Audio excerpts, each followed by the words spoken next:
Всем привет, дорогие. Доброго вечера и хорошего настроения. Меня зовут Юлия, и мы сегодня заканчиваем, я надеюсь, Маскарад виновных. Вы возвращаетесь на базу Спина Дирасула во Флёв Сандер и встречаете там неожиданного друга. Так, телепорт. Я надеюсь, что он быстренько загрузится по сравнению с тем, что бывает.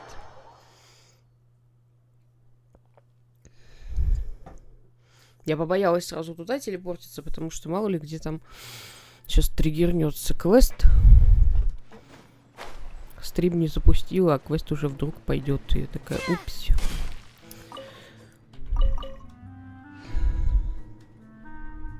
Ой-ой-ой.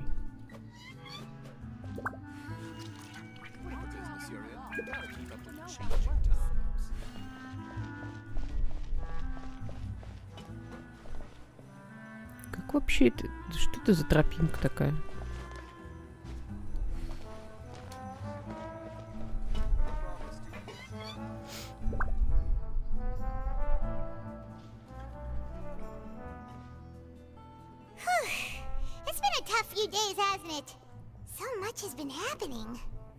После такого совершенно страшно хочется идти. Совершенно страшно хочется есть.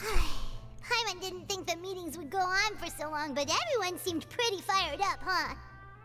Paimon thought they'd be at least a little frightened. Well, Fremine was, now that Paimon thinks about it, but everyone else just looked a little surprised. Теперь ты чувствуешь себя уверенней? Well, it's hard to say. Paimon doesn't have any experience with this sort of thing. But with you around, Paimon sure will do great. After all, you're the most reliable person in the world, aren't you? Huh? Что такое?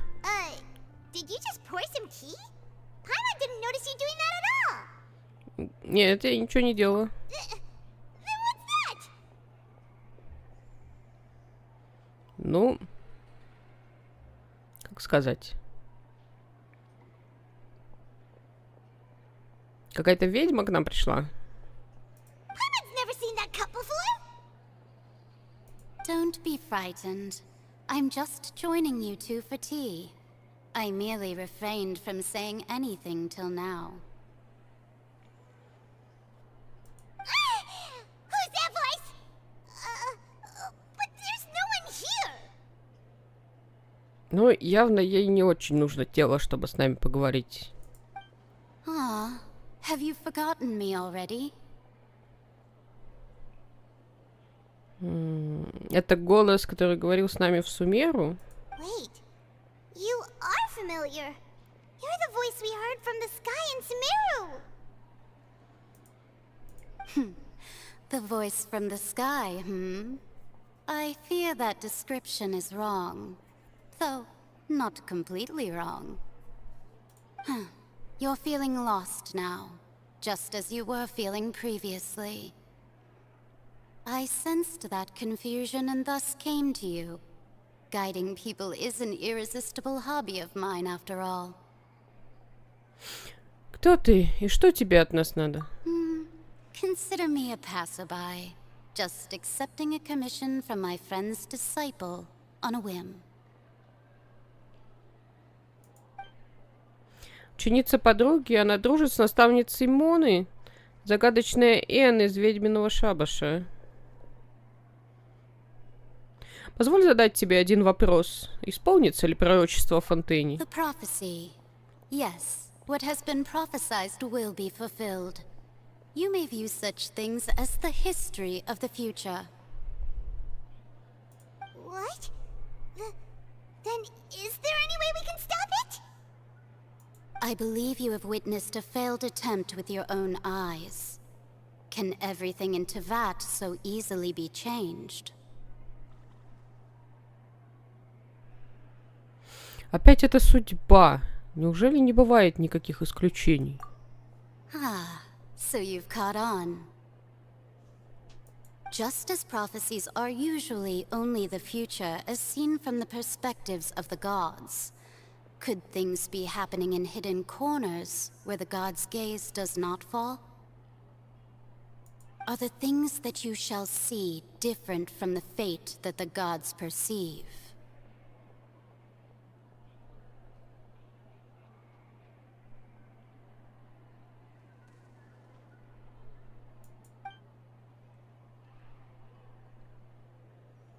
What is she talking about?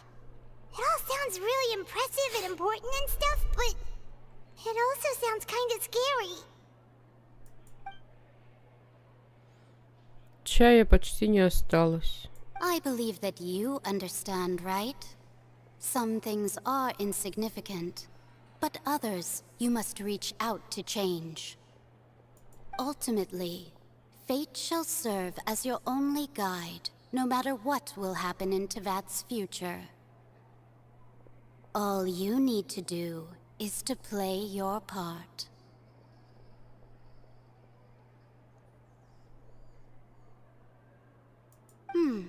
This was good tea, by the way. Thank you for your hospitality. Well, that'll be all for today. The voice. It's gone. Ведьма Энн, это и есть твоя подсказка?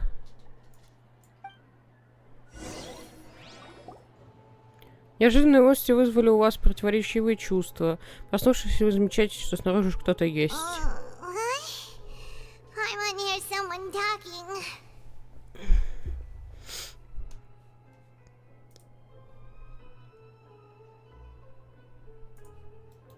All right, coming. Ты стала такая старательная, Пайман? Hey, it's you who's getting lazy, okay? Well, I see I've walked in on some lively banter. Luna! Как ты провела эти дни? Fine, just fine. I went to take part in that Steambird panel. It turned out to be more interesting than I expected.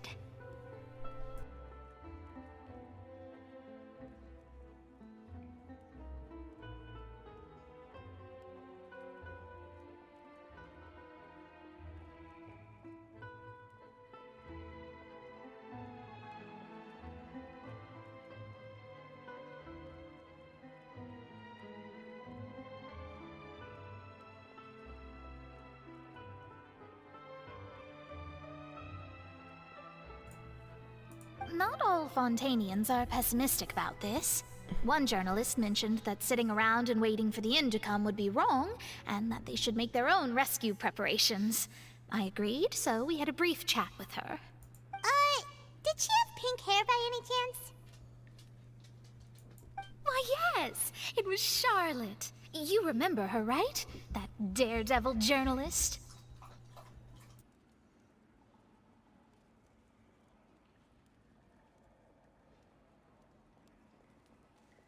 I'm in full support of her view. Prophecies are very important, but how can people allow their lives to be commandeered by just a few words?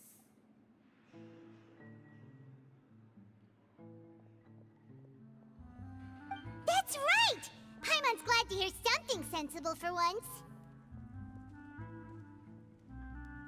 Ah, yes. About what we had discussed before. I did try, but I'm afraid I couldn't reach the old hag. I'll try again tonight, but I wouldn't get your hopes up.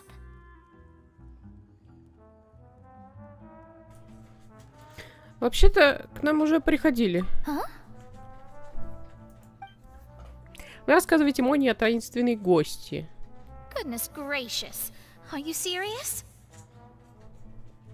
Думаю, она пришла нам что-то передать. She said that even the god's gaze has blind spots. Pretty bold if you ask Paimon. Most people would believe the gods to be all-knowing, right? The Hexen Circle members are certainly anything but ordinary. As for the mage named N, the old hag has mentioned her a few times. She said that N's sense of direction is incredible, and that she loves guiding those who are lost. But I've never met her, and if she were still alive, she'd be... well, suffice it to say that the hag's at least a few hundred now, and N's been around for longer than that. Whoa. The Hexen Circle sounds like a scary group. But they must really stay in shape to live so long. Their abilities alone are pretty terrifying. If she came to see you personally, then the problem you're facing must truly be of great importance.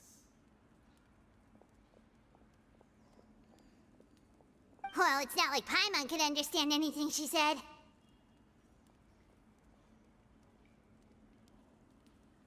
Yes, she was quite cryptic, but I suspect she means that there is still a way to turn things around.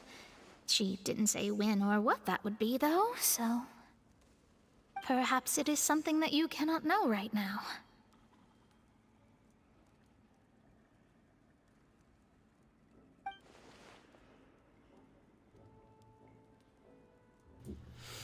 Да, она хотела дать нам подсказку, но когда мы сможем понять истинный смысл и ценность ее подсказки?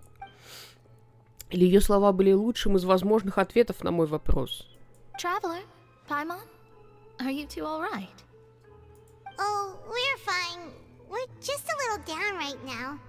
It kind of feels like the end is coming, you know? I see.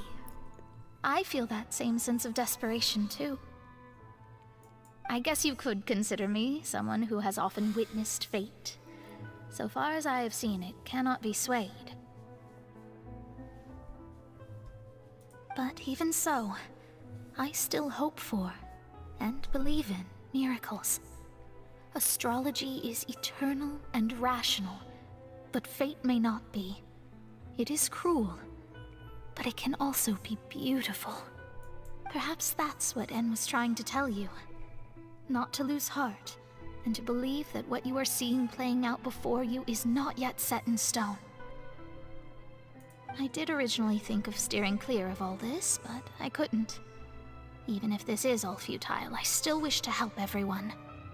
If we don't struggle to the last, then how can we face the end when it comes? Huh. You do have a point. There I go, talking about astrological principles again. Sorry about that. The moment I start talking about work-related stuff... I need to get going. Это ничего, Мона. Спасибо тебе. It was worth trying to comfort you, even if only a little. I believe that you'll help those who are struggling in the same way I did. I suppose that might be why we always seem to meet by coincidence. Paimon feels kind of moved by what Mona said, but also kind of sad too. Hey, Traveler, Paimon suddenly feels like going outside for a walk. Let's go. Let's walk around the city, shall we? There's a few spots we always like to walk by. Так, погулять по городу. Звучит как еще одна штука, чтобы забить время игрока.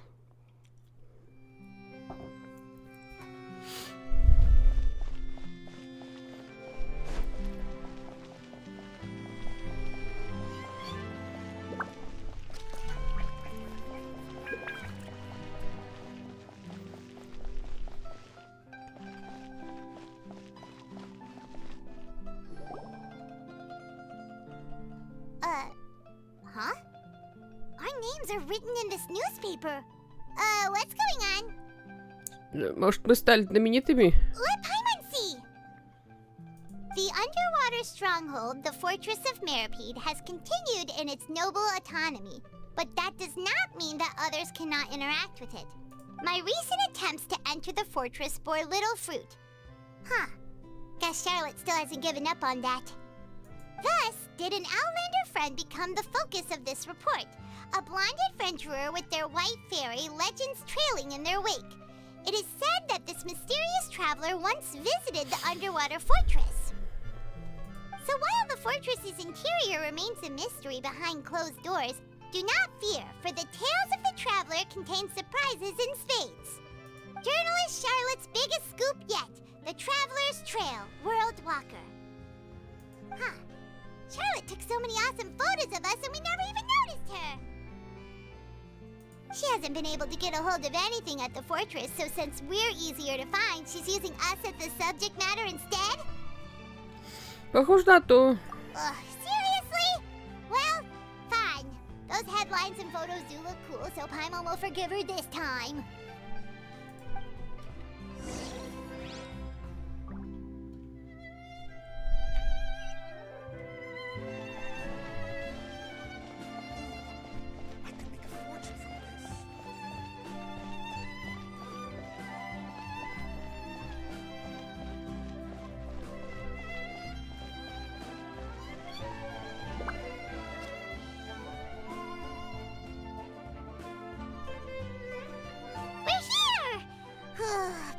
hungry. Should we go in and get something to eat?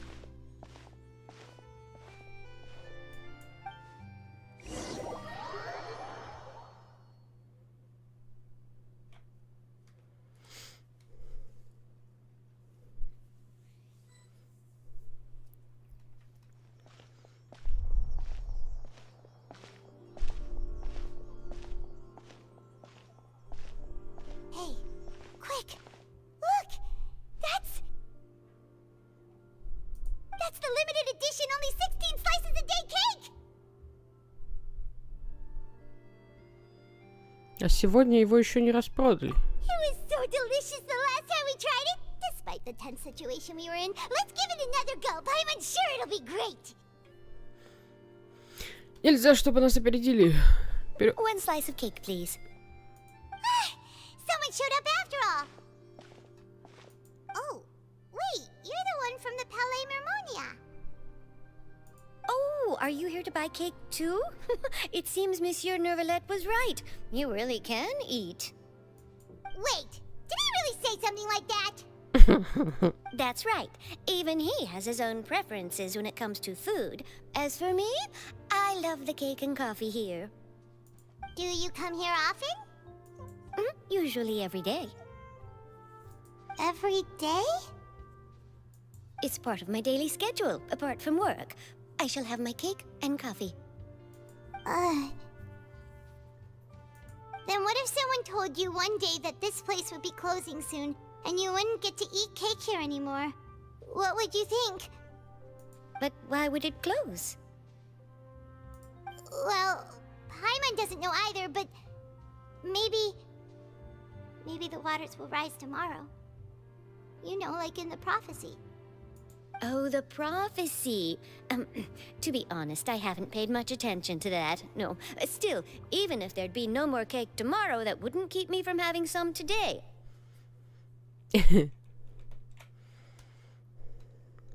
No, it's the same for eating in general. You might not be able to eat tomorrow, but if you can do so today, then you should carry on. That's what people call living, you know. Huh. Don't be sad. Excuse me, could I have 2 more slices of cake to go?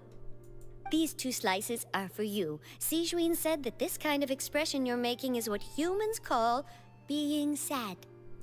Oh, you know Sijuin? I sure do. She was born before me, and she sometimes comes to the surface to teach us things about humans.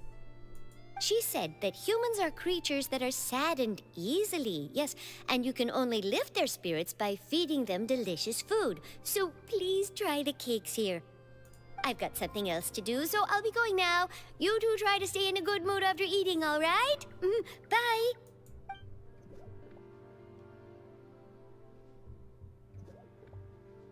And there she goes. All right, let's dig in. I'm unsure this cake will be delicious. Клянусь, Паймон, вы принимаетесь за угощение. It's more delicious than last time, and the flavor gets even better with a sip of tea. It sure would be nice if we could come again tomorrow. Sure would be nice if we could always eat delicious food here.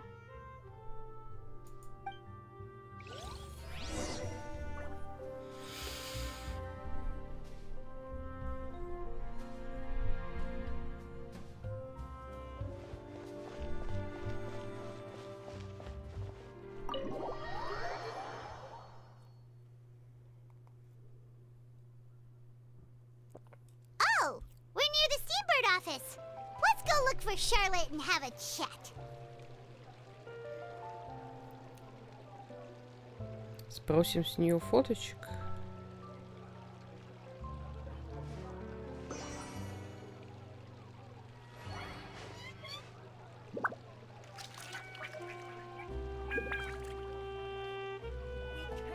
Just rely on the ocean's self-cleaning ability.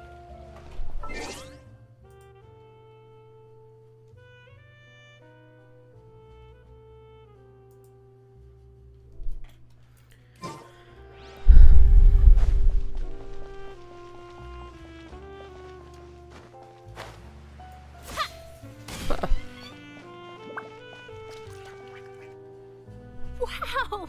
If it isn't the Traveler and Paimon! Oh, have you seen the article I wrote about you? Ha! You've got some nerve! You just used us to make some quick mora! Может, поделим выручку? Oh, you needn't worry about that. I heard that you were in Poisson some time back, so I sent you a letter to discuss just that. It appears you didn't receive it, though. It's all right, though. I've set aside the amount intended for you. I've even set the table with some food. Really? Oh, you're the best! You're almost a little too easy to win over, Paimon. If I were a journalist with ulterior motives, you'd be in trouble now, you know. Oh, Paimon knows you're not like that. Still, what brings you here all of a sudden? Were you looking for me? When Mona mentioned you, we thought of coming to see you at work. I see. It seems you've already bumped into Mona here in Fontaine. So she mentioned me? What did she say? She said that you're a real daredevil of a journalist. Nice. In which case, can this daredevil journalist dare to request an exclusive interview with the legendary Traveler and Paimon? Huh? So your article in the paper today doesn't count? Oh, of course it doesn't. That was more like live photography. What I'd like to do is dive deeper and ask you to talk about the things you've seen and experienced. Ты правда хочешь взять у меня интервью? Yeah. Are we even qualified enough? Why not? If I say you're worth an interview, then you're worth it. But not right now, of course. I'll need a few days to prepare. Oh. In that case, we'll just chat when you have the time then? Oh, so that's a yes? Ooh, splendid! I'll tell the editor-in-chief immediately. I'll have to apply for lighting, a venue, some props, and... Whew, so much to get done now. Talk to you later. Wait, Charlotte. Paimon's still got a question for you. And what's that? If, just for example, Fontaine were to be flooded tomorrow, what would you do today? Huh. That's the prophecy you're talking about, isn't it? I mean, I do hear about it often, but I've never once thought that the day could be tomorrow. If you're seriously asking, then I might try and think of a way to leave Fontaine. Oh, but I'm still a journalist first and foremost. That means I have a duty to be reporting from the scene. And secondly, I wouldn't forsake my homeland that easily. From what I've seen, most people don't know what they'd do should the worst come to pass. In truth, it might be better just to behave like normal rather than worry over such an end. So in all likelihood, I'd probably still be prepping at the office for that interview of ours. I know what you're thinking. That sounds a bit sad, but I've always believed that it's best to do what you enjoy. Just think about it. If this nation really were to be suddenly destroyed tomorrow, but I still successfully finish an exclusive interview with a truly unique person, then the story I would wind up writing would truly be timeless. And then do you know what I'd do? Well, I'd write that story, send it for printing, and use messenger pigeons to get copies out to the various nations as soon as possible. I'm not a dreamer, nor am I a workaholic, but I do love my job, and I'd be proud of leaving such an article behind. I guess you could say that I was born to be a journalist. But anyway, that's my answer. And on that note, I'll get back to my preparations. That's so nice. All of a sudden, Paimon actually kinda envies her. Anyway, let's go and take a look at the sea, shall we?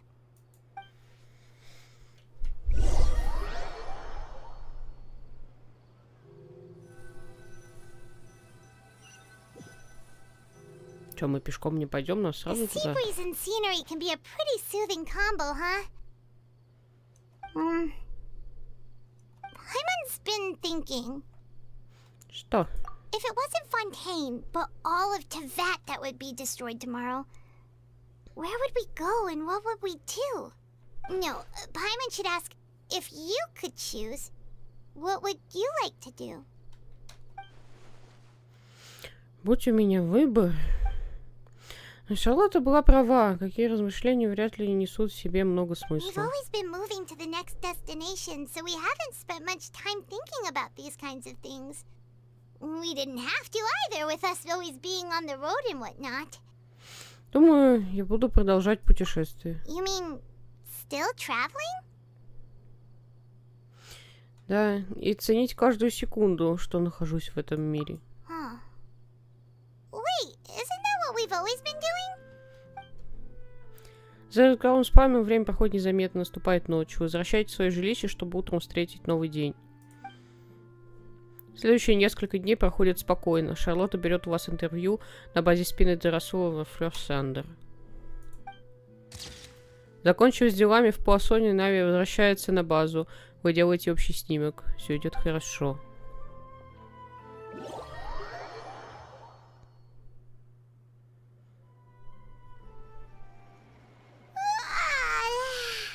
Feels like you'll grow mold if you stay here long enough. But it's still better than the Fortress of Mirapede, that's for sure. It's not only damp there, but salty too. Ah, so the two of you are still here. Wonderful. Oh, you're from the Palais Mermonia, aren't you? Yes, I'm Isadora. Monsieur Nervillet sent me to look for you two before. I heard that afterward you went to the Fortress of Meropide.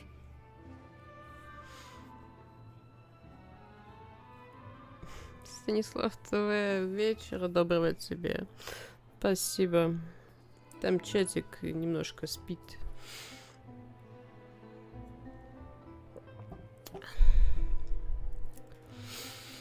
И что? Ты решила, что мы преступники, которых ищет весь Фонтейн? Not at all. I'm well aware that you're friends of his. Actually, I'm here to pass along a message from him. Что-то случилось? Yes, inside the Opera House. The Maréchaussée Phantom has declared the incident a small-scale riot. A riot? Well, that said, I don't personally think it was that serious. Lady Farina was watching a performance at the Opera House, and while she was resting during an intermission, some other audience members suddenly started harassing her, loudly accusing her of doing nothing about the prophecy crisis. And before she could respond, others started to join in. The crowd continued to grow, and protests against the Hydro Archon started to break out.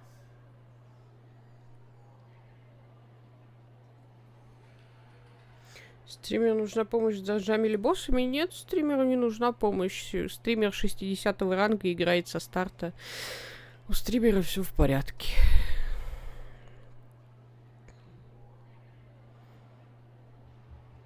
Стример сам периодически ходит кому-нибудь помогать.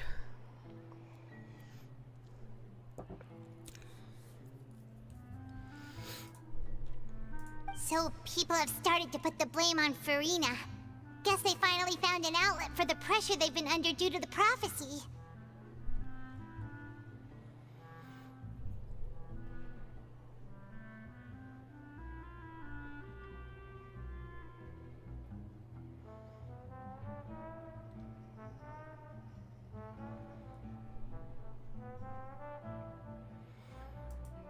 I agree. People will naturally rely on gods, as is customary. But the moment people feel threatened, gods are also the first to be blamed. So what happened after that? Is Farina okay? Seeing that the situation was spiraling out of control and that further argument was pointless, she claimed that she'd gotten tired of this and left in a hurry.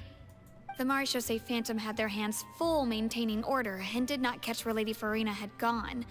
Only when things had stabilized did we realize that she had gone missing. So, you mean she's still missing? That's right. The Maréchaussée has dispatched many people to search for her, but we don't have any leads yet. That said, I don't think there's much to worry about. She is a god after all.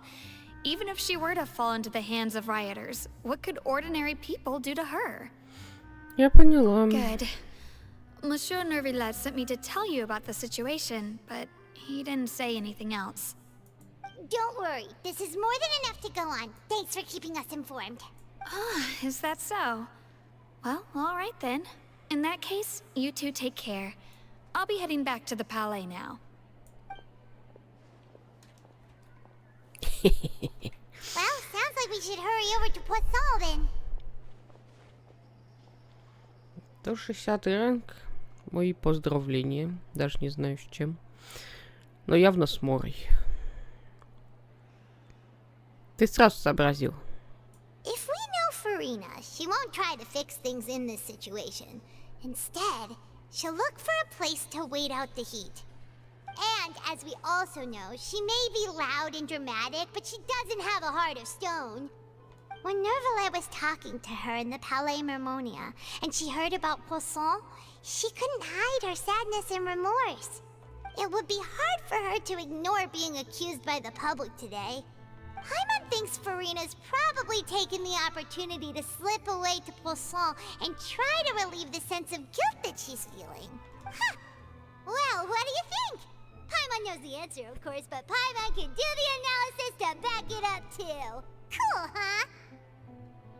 Работа детективом явно пошла тебе на пользу. In that case, there's not a moment to lose. Poisson, here we come!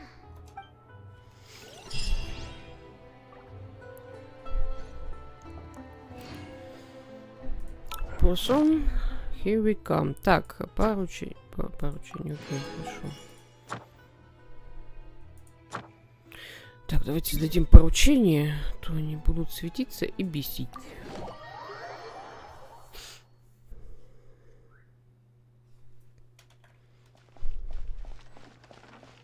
Катерина, забирай. Thank you for Add Astra.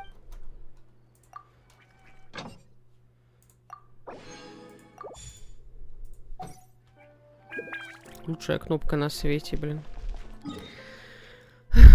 Лучше нее может быть только кнопка пропустить сцену, но такого мы не дождемся.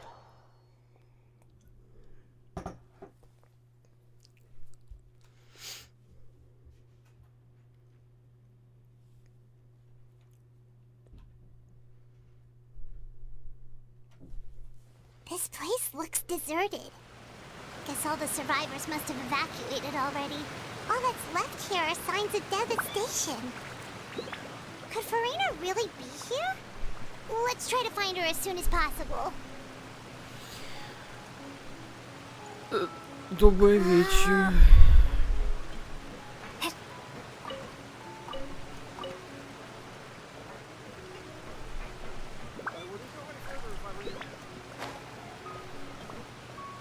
Так, пошли искать.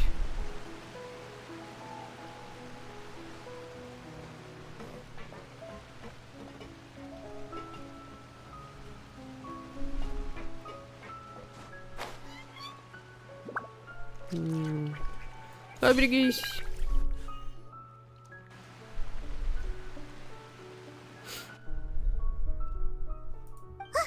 That's Farina, right over there.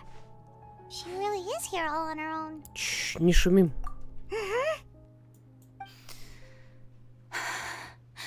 Should I just give up? This is all meaningless. What was meant to happen did happen after all. Everyone's dead. I'm sorry. I am so sorry. Give up, Farina. There's no point in holding out.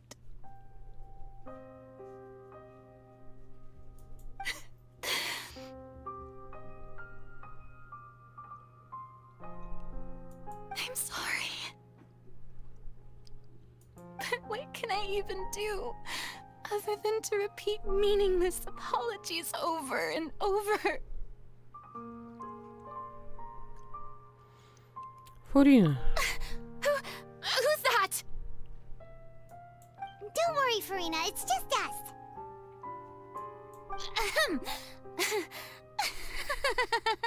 So it is you, blonde traveler from another land. Why, I almost thought you were someone from that mob of my ignorant subjects, come to kneel and beg for my forgiveness. Farina, you were crying just now, weren't you? The tear stains on your face are obvious. What do you mean, tear stains? Oh, I remember. The show at the Opera House earlier this morning was so moving. I'm still trying to process it. Who did that uncivilized rabble think they were? Disturbing my enjoyment of the arts. They even dare to tout their Archon. I must teach them a lesson. I can just imagine their twisted and frustrated faces once they realize that I'm nowhere to be found. Oh, and I'm sure Nouvellette and those people from the Maréchaussée Phantom are freaking out right next to them, too.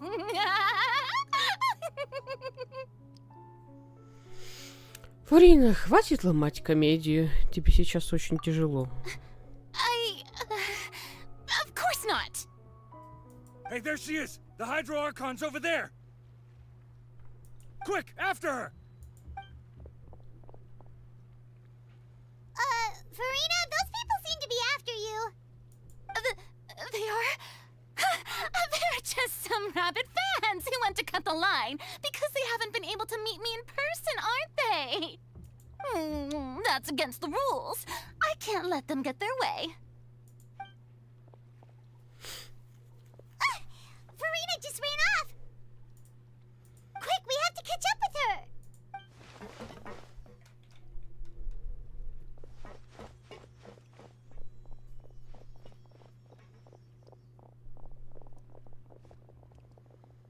Что-то толпу могли побольше сделать.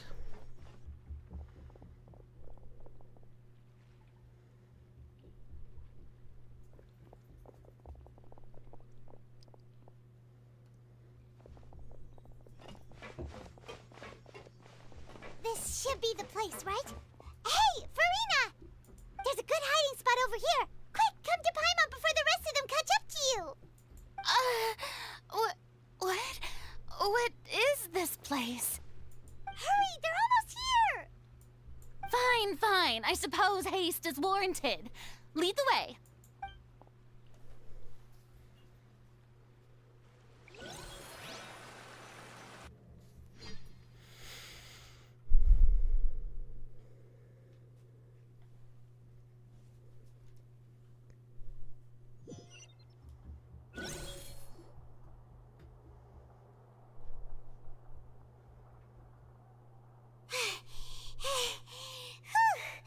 Paimon's exhausted.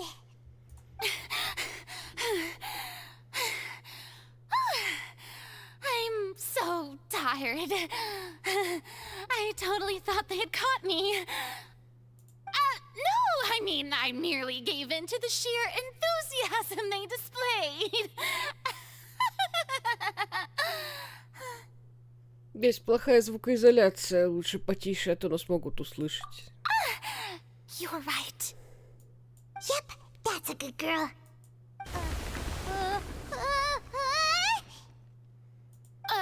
What's happening? The ground's shaking. Is it an earthquake? Видимо, случилась новая катастрофа. Yeah, a quake of this kind preceded the flooding in Poisson, didn't it? It can't be. It's happening again. Well, there's no need to worry too much about that. Nouvellette's made some emergency plans, so the evacuation should go a lot smoother this time. Yeah, I hope you're right. But the people of Poisson, they've already...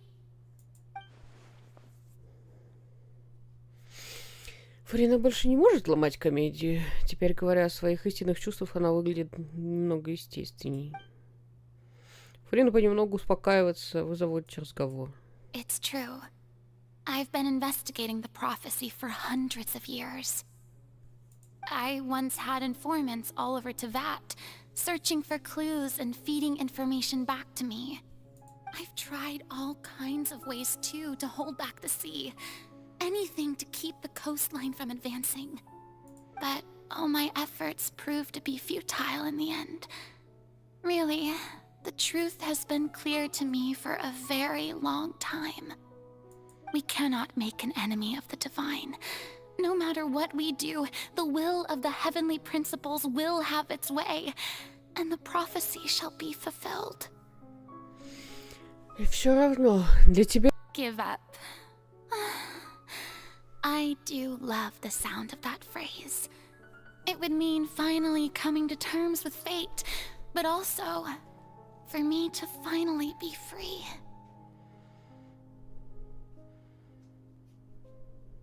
Но еще, что больше не осталось никакой надежды. Indeed.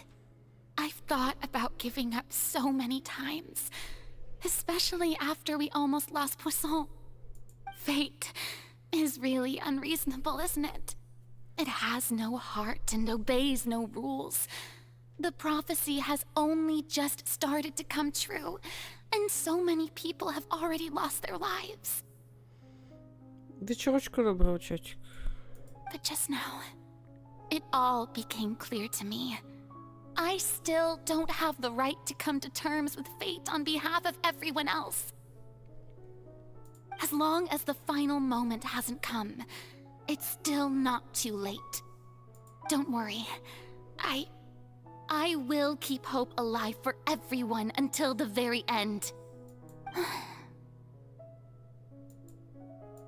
Well, that's enough for now. I got the impulse to play the stricken maiden, but honestly, considering my rank and station, that wasn't a good fit at all. Don't take any of what I just said seriously. How could I possibly let Fontaine fall to the whims of trivial prophecy? Come on! Paimon could have sworn you were actually being honest just now. У нас мало времени, мы не успеем, если опять начнем все сначала. Мне нужно больше информации. Фурина, ты не должна нести это бремя в одиночку. Я не знаю, что ты скрываешь, но твой народ будет только рад разделить с тобой твою ношу. Share my burden. That's impossible. It was fated right from the start that this would be my duty alone.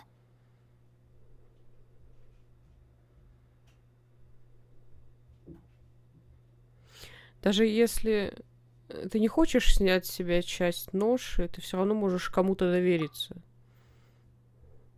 Расскажи обо всем мне, я буду свидетелем. A witness. Yes, I've heard that you came to Tevat from beyond the stars, yes. In other words, you never belonged here. And if Tevat is, in its entirety, a show on a stage, then you're just a spectator, aren't you? If that's the case... Времени совсем не осталось. Ну же, Фурина.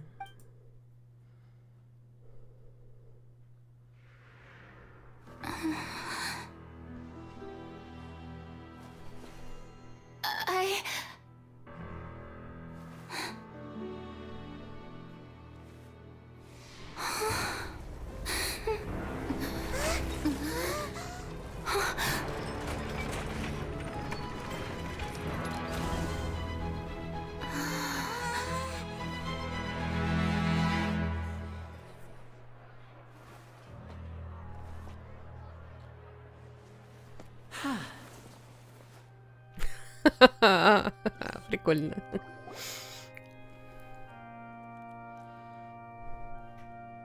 Ladies and gentlemen, this concludes my opening performance.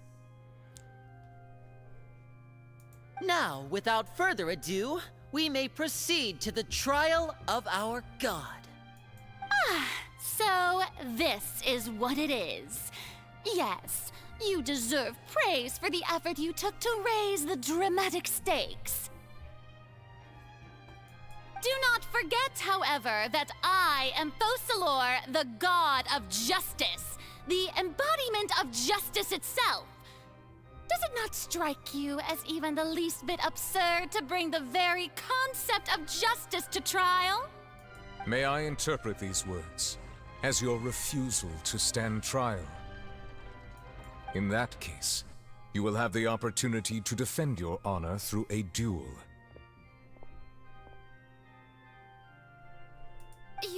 You would draw your blade against a god?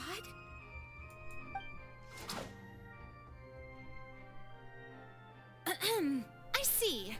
It seems like you have made up your mind.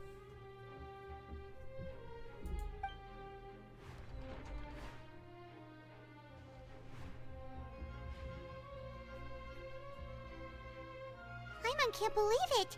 She just surrendered. What the heck is going on? Did I just see an Archon surrender to a human? Wow, how utterly humiliating.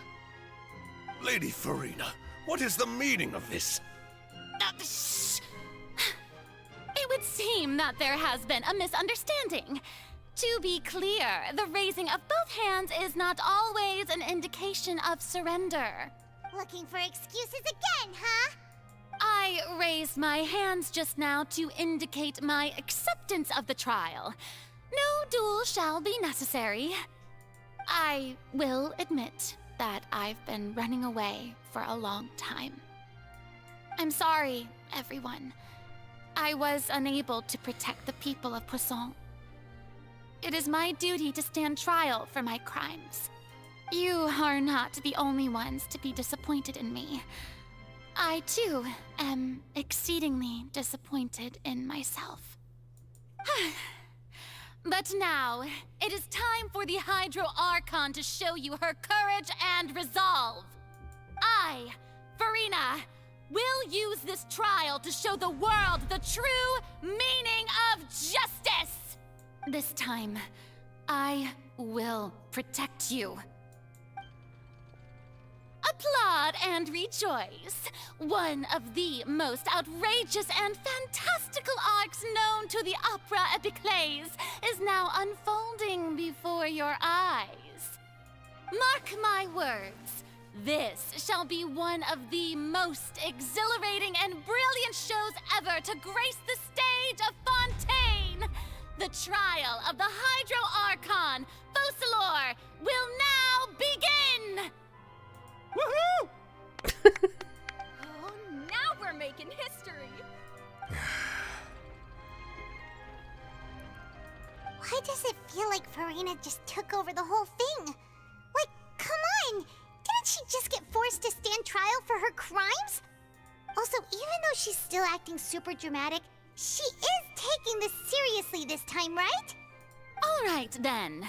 Who will be my opponent in this trial? The court asks the prosecutor to please take the stand. Да, Ваша честь. Is that so? Very well. Then please speak, witness of Tivat, my accuser and fated opponent. Фрина была так близка к тому, чтобы открыть мне свой секрет. Но теперь мы здесь. Ничего, еще успеем во всем разобраться. Надо только победить Фурину в зале суда.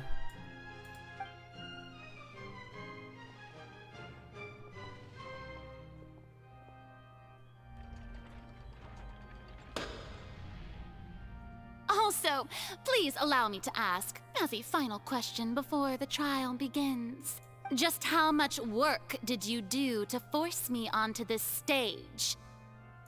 Well, we did do a lot of prep after the meeting that day.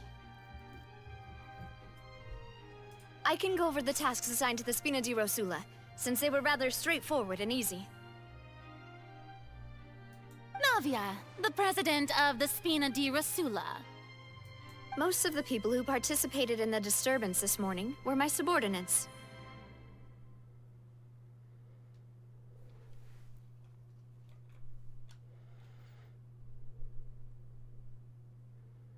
They changed into plain clothes and came to the Opera House as regular audience members, waiting for the perfect opportunity to incite insurrection against you. The people's resentment against their Archon has been building as more and more of the prophecy is fulfilled. A spark was all we needed to turn smoldering anger into a flame. Moreover, according to our understanding and analysis of you, when something like that occurred, you would likely flee the scene and head to Poisson by yourself. So, we arranged for a second group to lie in wait there. So, you mean, the ones who scoured the settlement for me were also from the Spina? And their goal was to force you to step into the giant magic box so you may personally participate in the greatest magic performance in all of Fontanian history. That's right. That house was a magic box, rather than someone's residence. As the super ultimate version of the setup that I used when I first performed at the Opera Epicles, the volume of the box was increased by a whole order of magnitude, and the distance it traversed was the entire gap between Poisson and Araneas.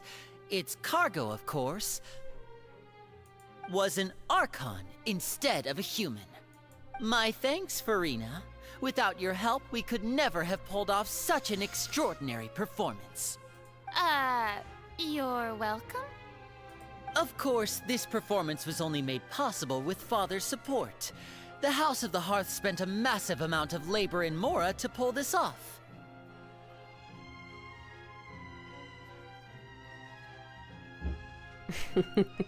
We had to select a location, construct the giant magic box, dig a tunnel, and open up a path through the water. It was a lot of work for all of us.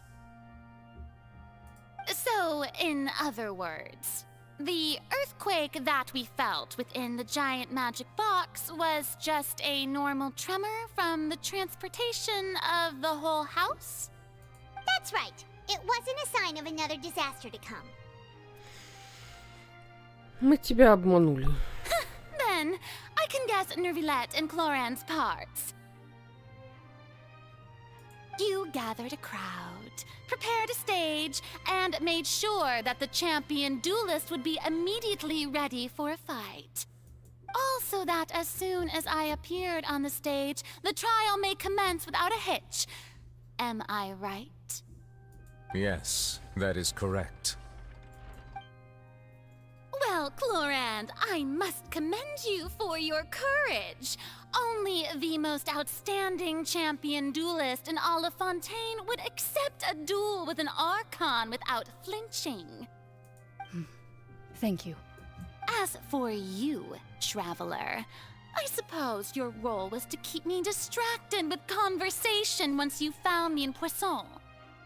You'd make sure that I didn't notice anything amiss before revealing yourself as my prosecutor once we'd arrived onto the stage.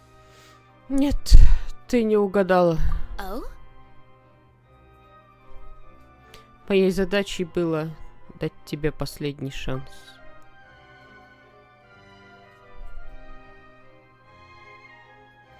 Мы надеялись, что ты поделишься с нами своим секретом, пока волшебный ящик еще не выкатился на сцену. Is that so? Then I suppose I must have missed my final chance.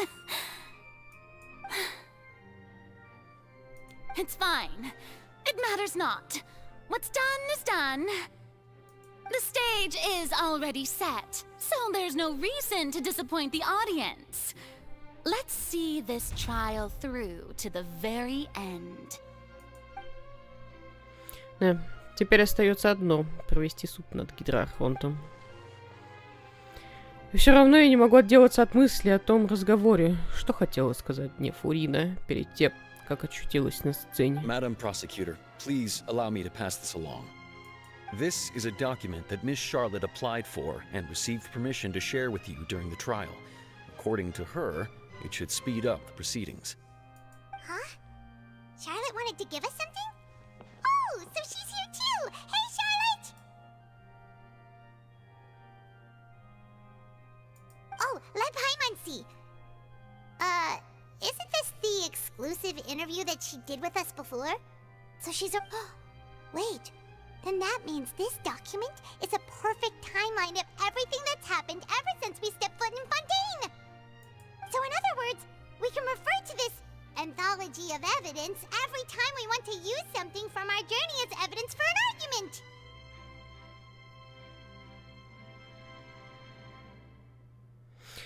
Очень полезный подарок. Let's quickly confirm the information in it. Just think of it as a refresher, alright? You defeated the Hydro Archon in the very first duel you took part in at the Opera House. That's one for the history books, all right?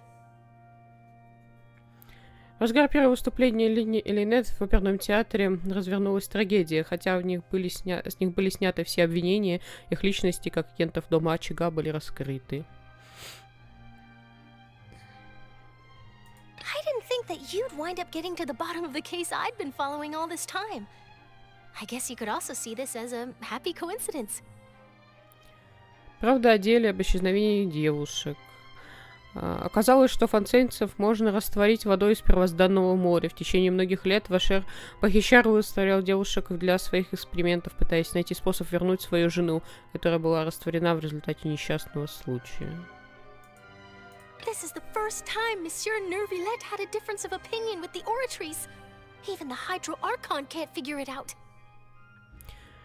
Осуждение Чайльда. Хоть Невилет и считал Чайльда невиновным, Оратрис вынесла обвинительный приговор, и даже Фурина не знала почему. A Fatui Harbinger. She's an extraordinary person. Her instinct must mean something. Встреча со слугой. Во время дипломатической встречи со слугой она рассказала, что уже самостоятельно исследовала Фурину и считает возможным, что Фурина не только не является архонтом, но и поражена каким-то проклятием. Крепость Миропид. The fortress of Mirapede was almost destroyed in a single day. That I didn't witness that scene personally will always be a source of professional regret, I think. Попадание первозданного моря в крепость Миропид. Вход в первозданное море запечатан под запретной зоной в крепости Миропид, и не так давно море чуть не вырвалось наружу, лишь сила Невилета смогла оттеснить его на некоторое время. According to Monsieur Nervillette, both Child and that whale should have been in the primordial sea at that time. Во сне вы видели Чайлда, плывущего по морю, и огромного кита. Руины. I nearly lost my awesome friend Navia. To be honest, that still gives me shivers. Навия падает в морскую воду. Во время исследования руин в окрестностях Пуассона они начали разрушаться, и Навия упала в воду, в которой содержалась вода первозданного моря. Только защита погибших членов спины де Расула не позволила ей раствориться.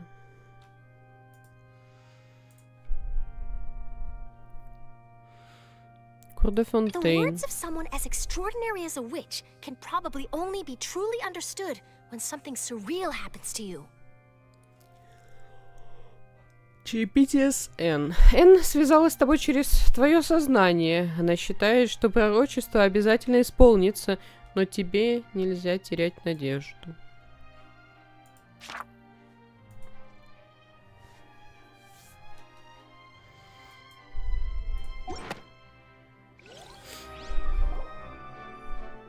The prosecution and the defense are both in position. The trial shall now begin. Oh, come on, Nervillette. There's no need to repeat all the unimportant legalese. Just fast forward to the part where the prosecution lays out my offenses. As the defendant and the lead actress of this performance, I still haven't even been informed of my supposed guilt in all of this. Of course, it is only natural for humans to struggle to understand the actions of a god. However, you will need more than that to convict me of a crime. That's true, but my charge here is unrelated to your conduct as an Archon. Instead, I would like to charge you as a fraud who's never been the Archon in the first place. Wait, what was that? Lady Farina's a fraud? Hey, I came here thinking that we were going to try the Hydro Archon for forsaking her duty, but did I hear that right? She's not our Archon at all? Charge accepted. Lady Farina, do you plead guilty to the charge? Lady Farina. I plead not guilty. How can I be guilty?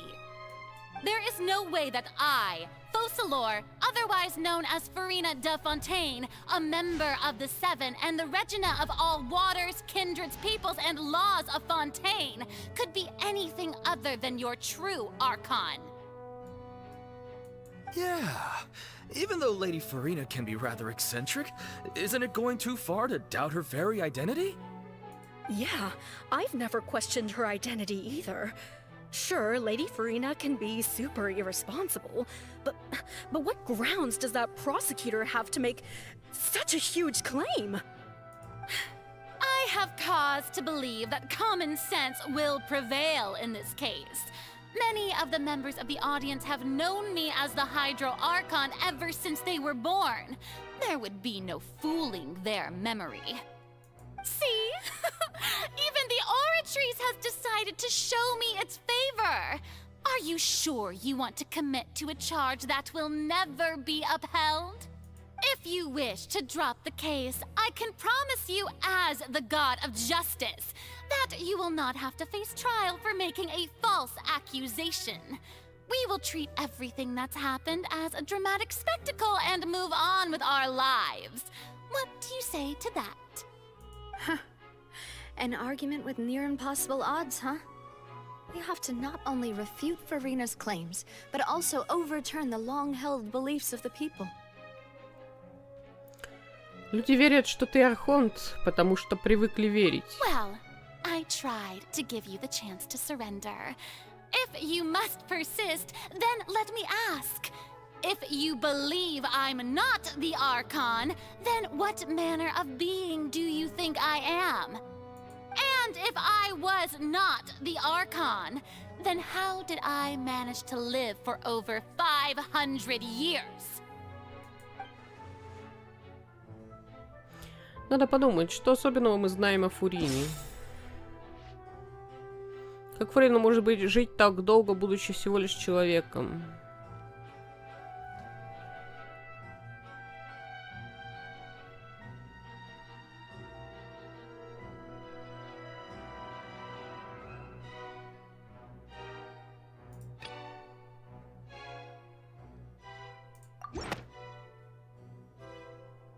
That doesn't sound right. Paimon doesn't think this clue could...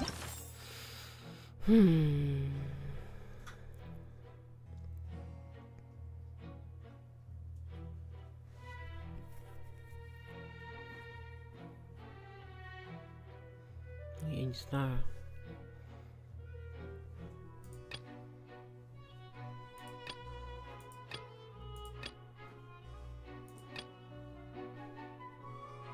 Я вообще хрен пойми. First of all, you may be a member of another long-lived race, which would allow you to naturally possess an extended lifespan. And second of all, even if that wasn't the case, there could be other ways to extend your life. Например, проклятие. Who gave you that idea? Was it the knave? You'd sink so low as to use a harbinger's words against me. Неважно, кто дал нам информацию, сейчас важнее выяснить правду. A curse? I once thought it possible that the aura of an Archon might naturally resemble a type of curse.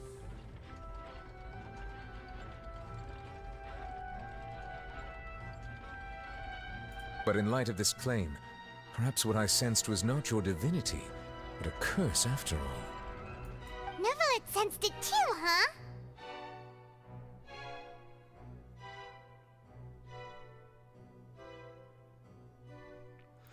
Итак, Фурина, ты не Архонт, а человек, несущий на себе проклятие? Lady Farina is actually a human? Well, it is true that it's extremely difficult to tell humans and gods apart just by looking at them. It's not impossible.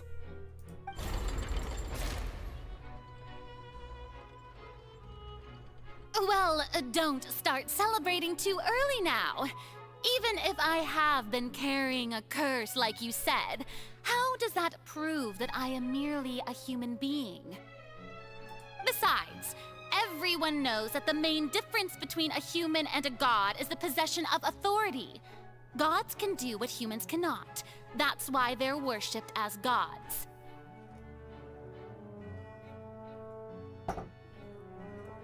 For centuries, manifestations of my authority have served the nation of Fontaine. One need only to turn their eyes towards the Oratrice Mécanique d'Analyse Cardinal in this very opera house, or consider the indemnitium that is used in every aspect of life. Стоп, тот процесс доказал, что Фурина не имеет никакой власти над Оратрис.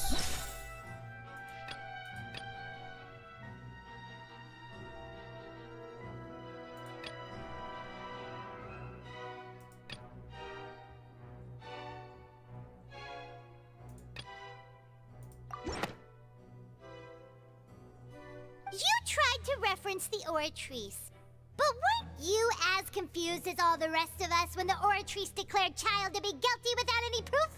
Otherwise, you should have come up with a good explanation for that by now. Didn't I make myself clear at the time? The decisions of the gods are naturally difficult for humans to comprehend. There is no need to provide an explanation. Lady Farina, I believe a reminder of your current circumstances is in order. While the court is in session, the principles of justice and the law must come before all else. While you are an Archon, you are also first and foremost the defendant in this trial. You will prove yourself unable to defend against the prosecution's charges if you continue to withhold vital information against the rules of the court. I never thought you'd use that kind of rhetoric against me. That was no trick of rhetoric, Lady Farina. I've merely reiterated the rules of the court. Rules that all should respect and follow. So, you neither knew why Child was declared guilty, nor did you understand the structure and operations of the Oratrice. Instead of having been created by you, the manifestations of authority you mentioned have been made by the real Hydro Archon, haven't they? The real Hydro Archon? Well, now you're really losing me. It is true that I did not know why the Oratrice gave out a guilty verdict that day. But the Oratrice handed out that verdict unilaterally, and it has been operating independently ever since it was first created. You can't argue that just because a divine creation is flawed, that the god behind it must also be no god at all. She's still throwing out all kinds of excuses. Seems like she's confident that we won't be able to produce proof that she has no power over the Oratrice. Хорошо, давайте пока оставим Оратрис. Госпожа Фурина, не могли бы вы продемонстрировать нам свою силу Архонта? My power as an Archon. There are many ordinary citizens in the audience. How can I just carelessly demonstrate the formidable power of an Archon? If that poses a concern, I'm prepared to extend my protection to the audience. You don't need to go that far. Исполнить мою просьбу под силу любому смертному с глазом Бога. Aren't you the Hydro Archon? Or is it that you can't even wield the power of Hydro, much less the authority of a god? Indemnitium! Yes! It's all because of Indemnitium! All Archons derive their power from the faith of the people, and I've converted the people's faith in justice into Indemnitium! Thus did I give up all of my divine power to provide everyone with energy for their daily lives. Have you ever seen a more magnanimous god? Isn't that a huge stretch? Yeah, no matter how generous an Archon can be, how could they give up all their power? Can a god with no power even still be called a god? It seems like nobody's buying Farina's excuse. Hey, come now, everyone! Please don't stare at me as if I was a liar! I'm still the same Farina you knew, right? The one that you loved! Shouldn't you want to believe in me? Please? You've got to believe me! If what the prosecutor said is true, she really has committed a grave offense. Did she deceive all of us? It All of our parents and grandparents too? And all of our ancestors? Ever since they were born? Enough! That's enough. Tell me then, if I'm not the real Hydro Archon, then who is? If you have no evidence of another Hydro Archon's existence, nor can you find anyone who can back up their claim to be such, then what grounds have you to say that I'm not actually the real deal? Wow, she came up with yet another argument. How can we refute her now? Seems like she really doesn't want to give up. Настоящий архонт, короче, машина. Я как-то это все только заварилось в самом начале патчи, и я говорю, я высказывала, я даже писала, по-моему, пост на тему того, что, типа, машина — это архонт, а Фурина — актриса, типа. Мне интересно, было это в итоге, попала я в точку или нет. Но здесь, типа, что тут архонтом может быть хоть на вилет, он хотя бы водой управлять умеет. А машину создала, наверное, предыдущий архонт. Возможно, она в ней растворилась, короче. Оставив вместо себя какую-то проклятую.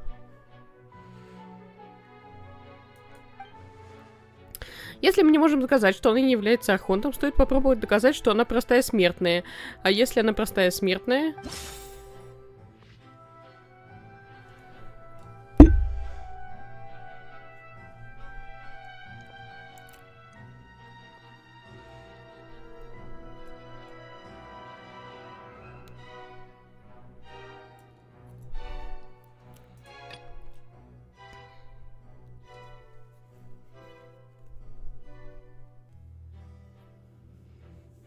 Не знаю, растворить ее водой?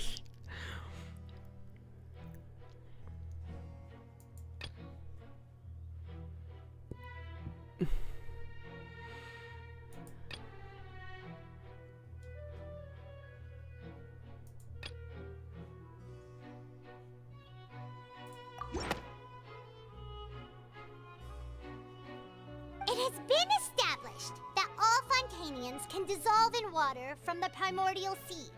Since you insist on claiming to be a god and not a human, then there's a method that you can use right here and now to eliminate all suspicions of you being the latter. Miss Navia, please apply to serve as a temporary attorney for the prosecution before addressing the court.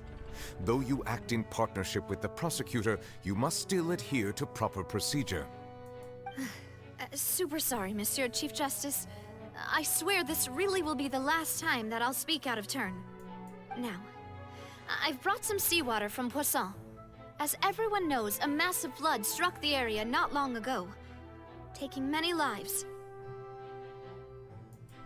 including those of some of my closest friends. So, Miss Farina, would you dare to touch some of this seawater?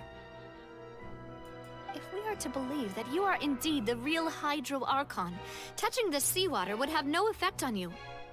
All it should do is strengthen your case. But if you don't dare to touch it, then we would have basically proved the reverse. Oh, and I must remind you that after the disaster at Poisson, nobody wants to see any more people dissolve. I do hope you'll act prudently and choose the simpler path of admitting guilt. Navia from the Spina di Rasula. The Spina has governed Poisson for many years. I guess her suggestion is valid. If Lady Farina is indeed just a human, she's probably Fontanian like all the rest of us. Would she really dare to try?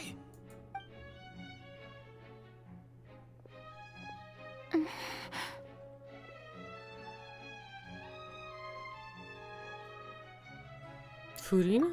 Lady Farina, this test has been unilaterally proposed by the prosecution. As it falls outside the realm of standard court proceedings, you possess the right to decline participation.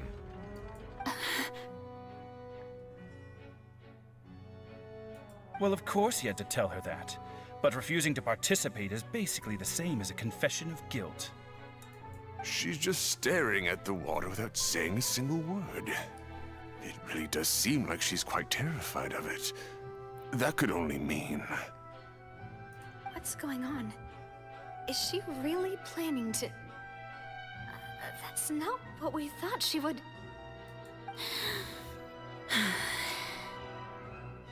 Due to the inherent risk of the test, Lady Farina, you may...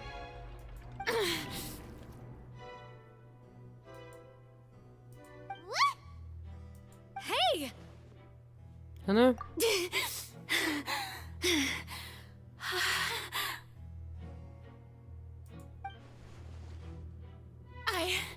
I'm fine!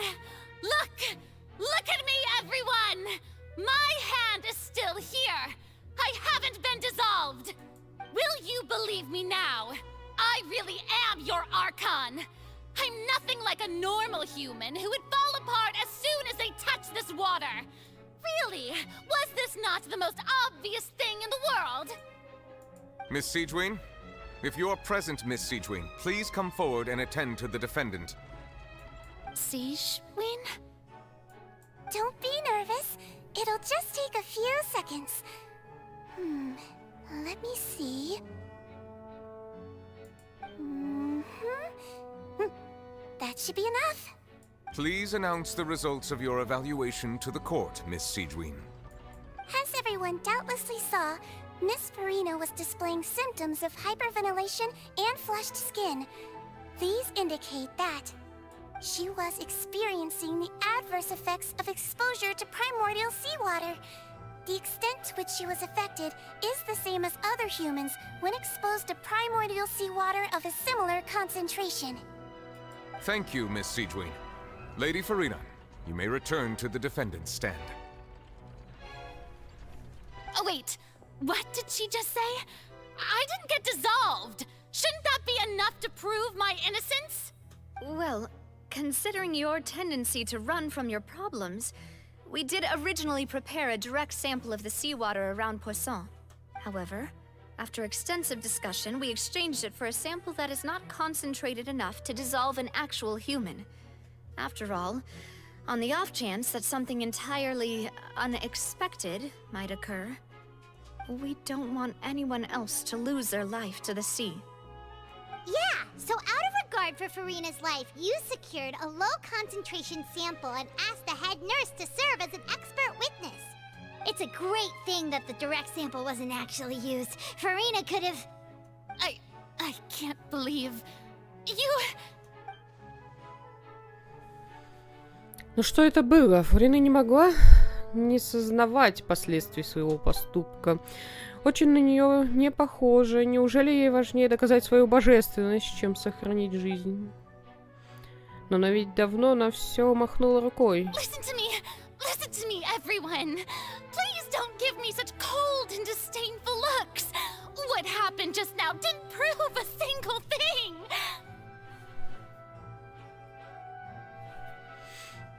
Think about it! How can you conclusively prove that an Archon can't also be affected by the primordial seawater? Also, if I was really just a human, why would I dare to just put my hand in that kind of water?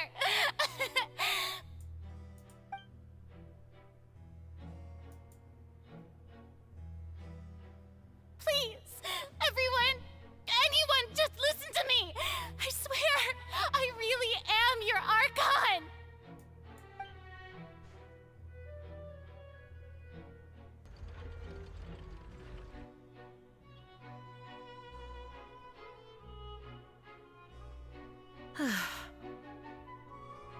I don't think anything she says at this point will sway anyone.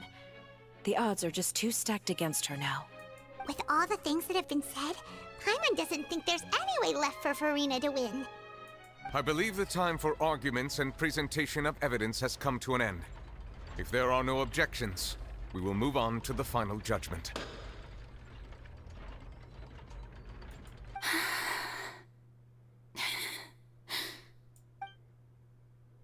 I don't think anything she says at this point will sway anyone. She's too stacked against her now.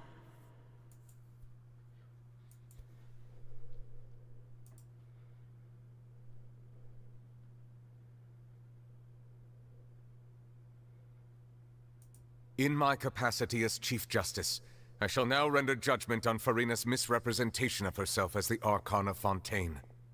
As a human who knowingly deceived her fellow citizens, Furina is guilty.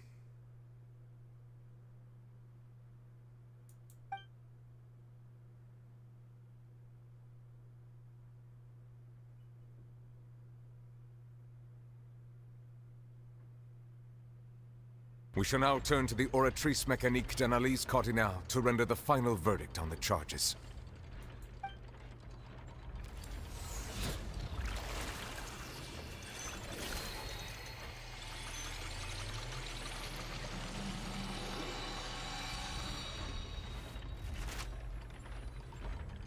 According to the judgment of the Oratrice Mécanique d'Analyse Cardinale, Furina is...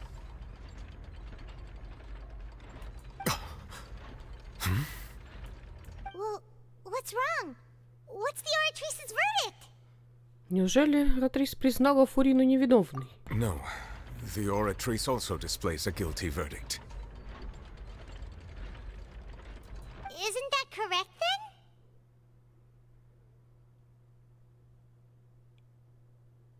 Только приговор там смерть, прости господи. However, the exact wording of the verdict is thus. The Hydro Archon, guilty, to be punished via the death sentence.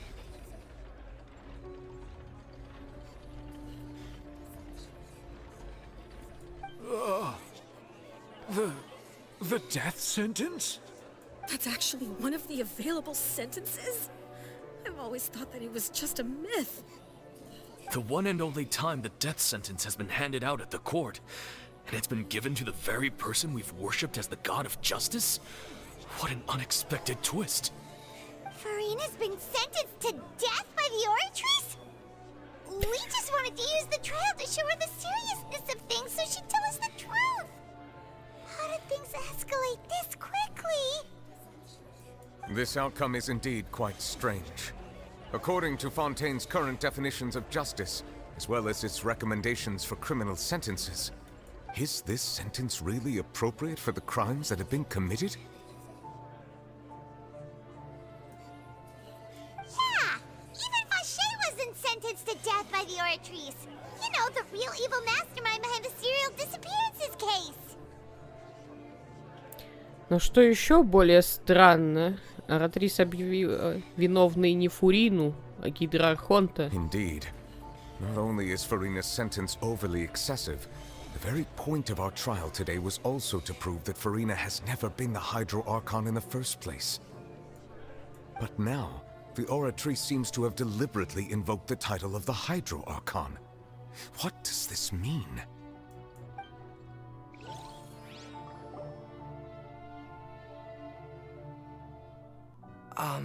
Excuse me, if I may interrupt. Is the trial still going? Fremine! You finally made it.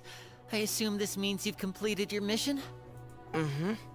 Any mission Father assigns to me will always be top priority. С помощью Фатуи Фремена выносит каменную плиту. That the first prophecy slate? Капец, ты где плавал, чтобы ее найти?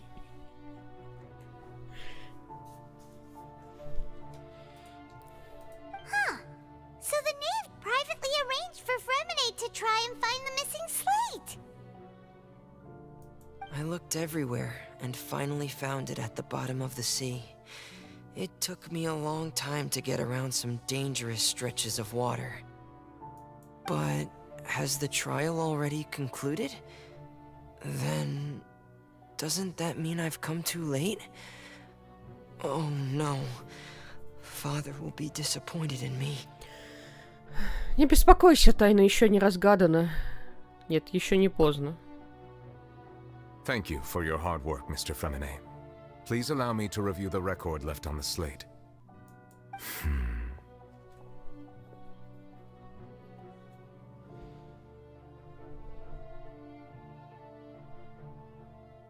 traveler, I believe that you have already seen the other existing slates, and would like you to come here and confirm their contents.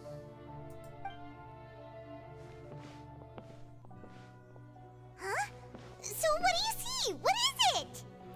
Здесь изображено, как...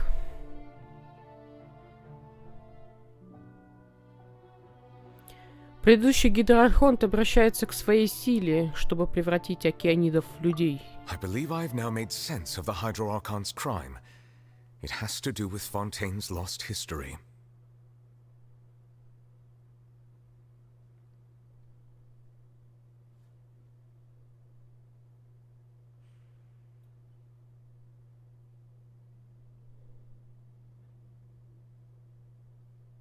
Она создала нацию из океанидов,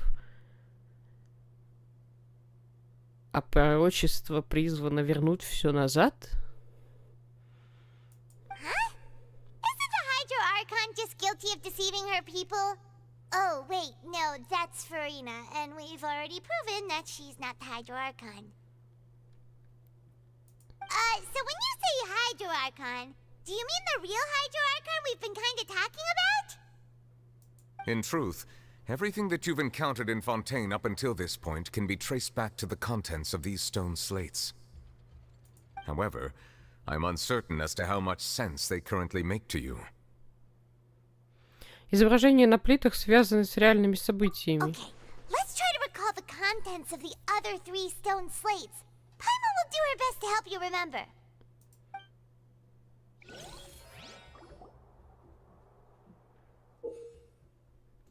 Выберите возможность проверки описания на каменных плитах, чтобы извлечь из них ключевую информацию. Сценарии, связанные с содержимым каменных табличек, можно найти в данных, записанных в блокноте интервьюера.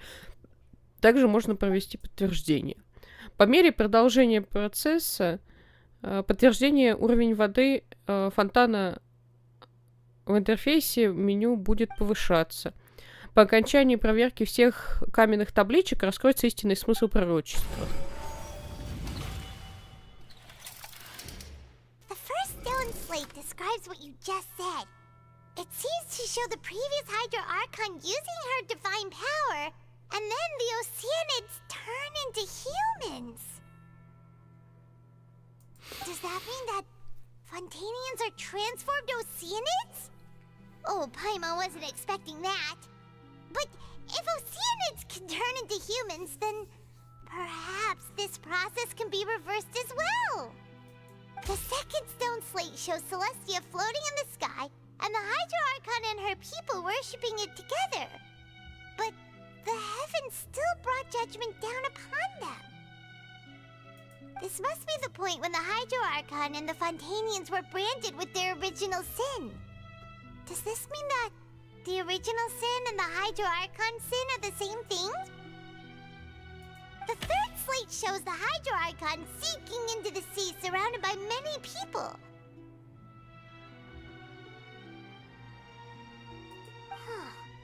That reminds Paimon, didn't we also watch that happen to someone else? Well, the fourth slate is the prophecy the Fontainians have been talking about. People dissolving into the sea, the Hydro Archon crying on her throne, and so on. We didn't believe that such a crazy disaster could happen at first, did we? But after that incident, it was just a question of when and not if.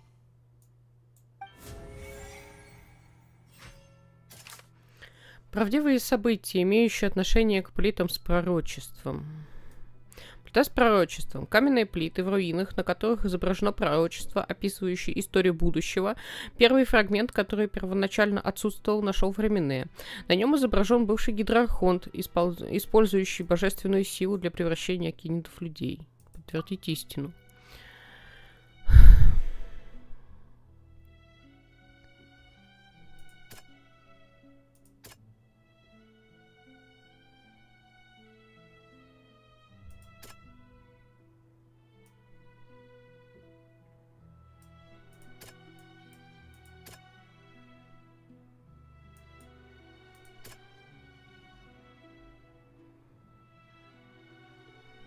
Фонтейнцев можно растворить водой из первозданного моря. Ну-ка. We know from the case of the serial disappearances of young women that Fontanians can be dissolved in primordial seawater. And the first stone slate tells us that long ago the Hydro Archon used her power to turn Oceanids into humans. This might be the reason that Fontanians can dissolve.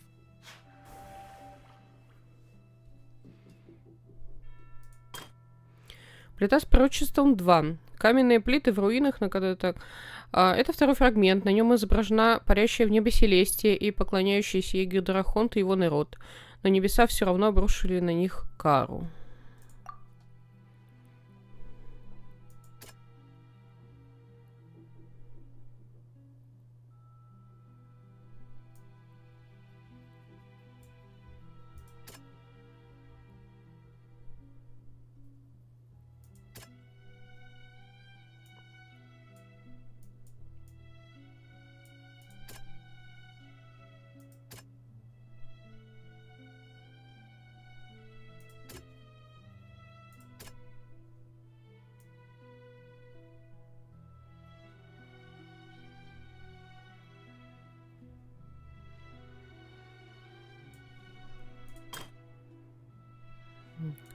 Эта сцена практически идентична той, что описано в пророчестве, распространенном по всему Фонтейн. Жители, в конце концов, растворяются в море, и Дархон будет сидеть на своем троне и плакать. Ну-ка. Нет.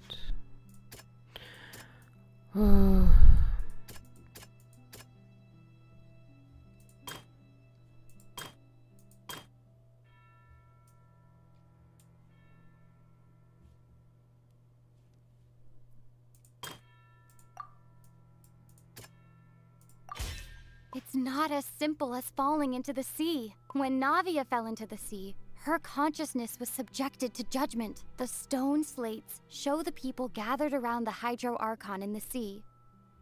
Could that be alluding to the same thing?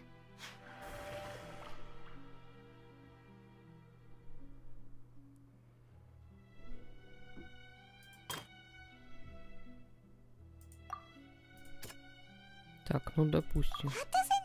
Нет.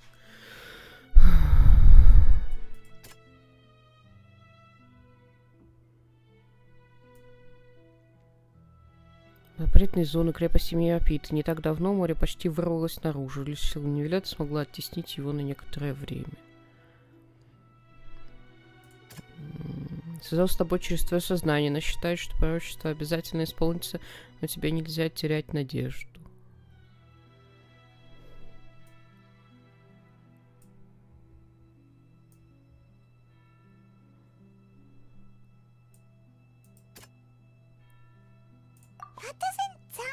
Нет.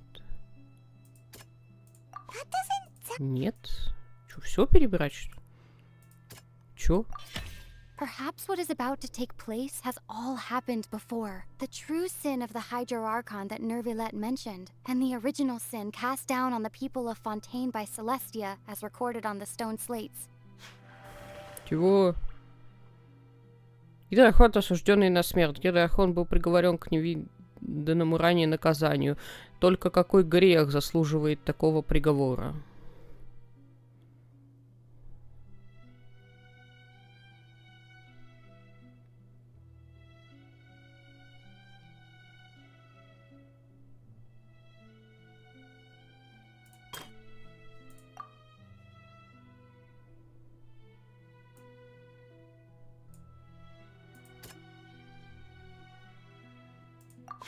Нет.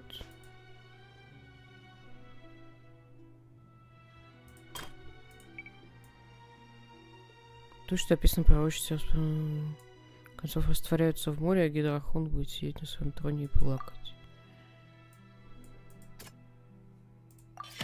The prophecy from the stone slates found its way into society, but not many people believed it at first. The fortress of Meropide was nearly flooded with primordial seawater, which we know can cause Fontanians to dissolve.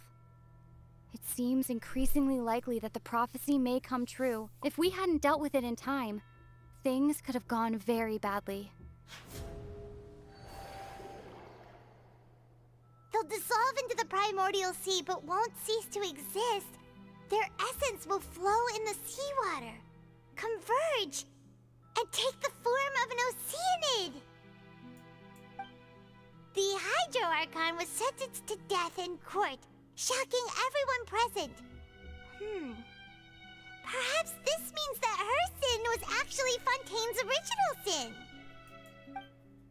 Navia fell into the water inside those ruins, and she nearly dissolved.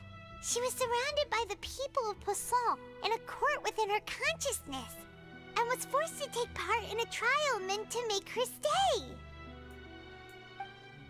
The eruption of the primordial sea at the fortress of Meripede was the surest sign that the prophecy was about to come to pass no matter what. The stone slate's content can all be verified by recent events. If we combine what we know together, loads of truths should come to light.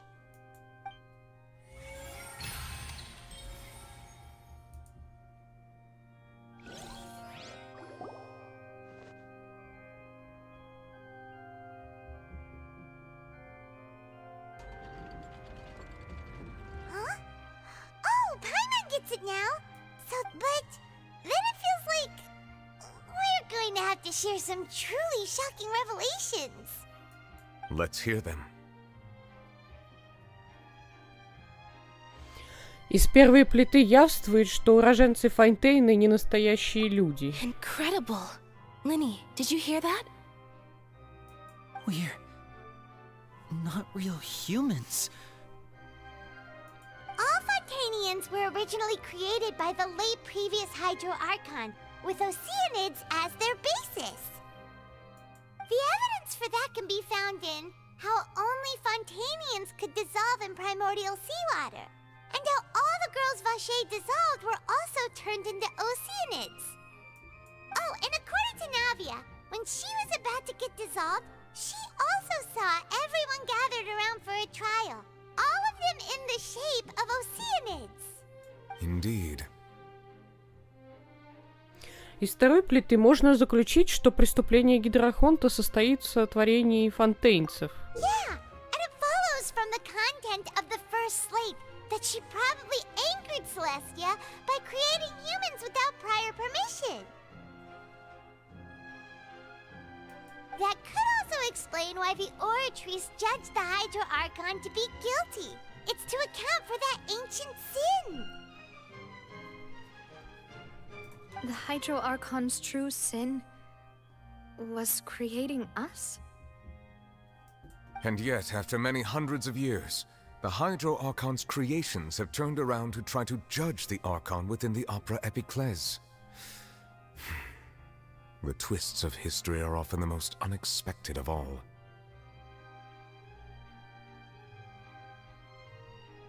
Третья плита. Все же мне кажется, что она должна быть последней. Yeah, isn't the image here just like when Navia fell into the sea? So wouldn't it be trying to show the image of the Hydro Archon also falling into the sea once the prophecy has been fulfilled in the fourth slate? На четвертой плите изображено, как исполняется известное всем пророчество. In the end, the people will all be dissolved into the waters, and only the Hydro Archon will remain weeping on her throne. Only then will the sins of the people of Fontaine be washed away. Did Paimon get all that right? You've made some keen deductions. I must say, given how much you still don't know, it is impressive that you've already managed to connect so many pieces of the truth. However, while you were able to decode all the information on the slates, they've also been etched with an additional layer of hidden information using a different power source. When we were at the ruins, I tried to decipher the hidden information recorded in the slates.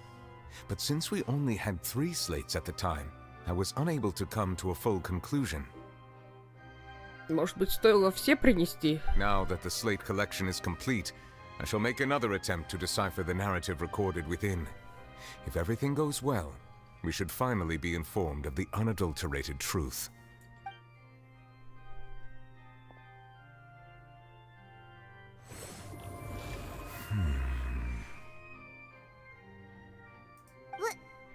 Well? Did you get it? I believe I should share this truth not only with you, but with all the people of Fontaine as well. I will try to briefly summarize it for you.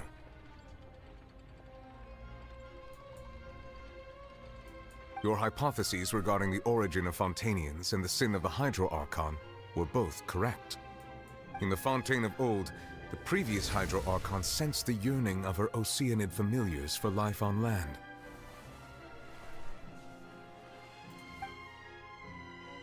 The Oceanids were enamored with the beauty and romanticism of human beings, and wishing to have those experiences for themselves, expressed to the Hydro Archon their desire to become of a similar kind.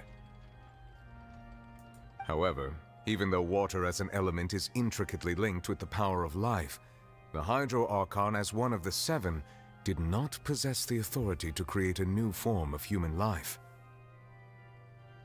Not one to give in, she eventually found a way to create permanent humanoid bodies for her familiars by appropriating the power of this planet's primordial sea.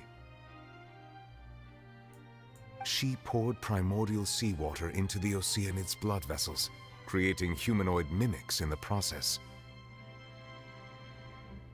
But if Fontanians were to ever come into direct contact with water from the primordial sea, the power within their bodies would escape these artificial restraints and return to the sea. As a result, their forms would collapse, and they would be reverted to their original forms as Oceanids. Of course, the Hydro Archon never received permission from the heavenly principles to create a new human race. And thus, the Hydro Archon and all of her creations came to shoulder the original sin of appropriating the power of the primordial sea. That is the true history of how the people of Fontaine first came into being. So we were all Oceanids before we turned into human beings? That's way too much information for me. I think I'm just going to pretend that I never heard a single thing.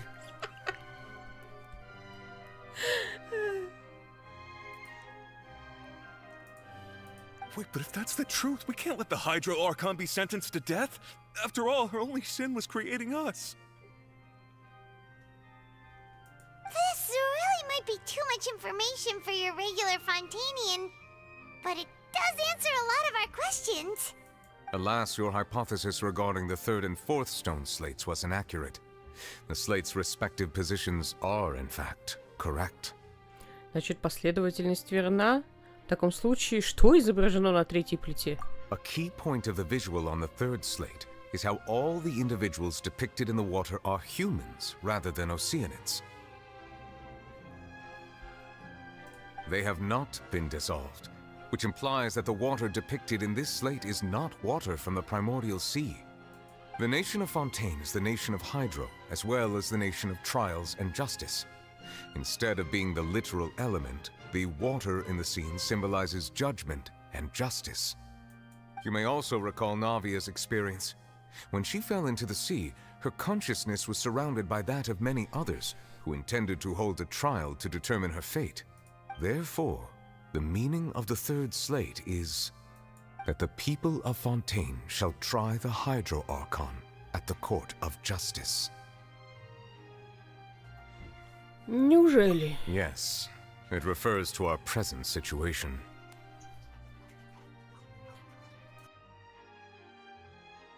I think I'm following now. So, what you're saying is, even though we decided to put on this trial to avoid fulfilling the prophecy, in truth, everything we've done has happened exactly as the prophecy foretold. So now, it seems, we're the ones making sure it comes true. What should we do? Не знаю. Huh. No matter what, the prophecy will be fulfilled. Is this what it feels like to be a prisoner of fate? If that's the case, does that mean the scene in the fourth slate will also be fulfilled soon? Traveler, I would like to point out another small fallacy in your deductions. About the fourth slate, you probably thought that the eruption of primordial seawater beneath the fortress of Meripede served as the surest sign that the prophecy was about to come to pass, yes? However, I believe that rather than being a sure sign, that eruption could in fact only be a small warning of something far worse to come. As for the root cause of the catastrophe, I believe you've already encountered it once before. Child с китом. Неужели?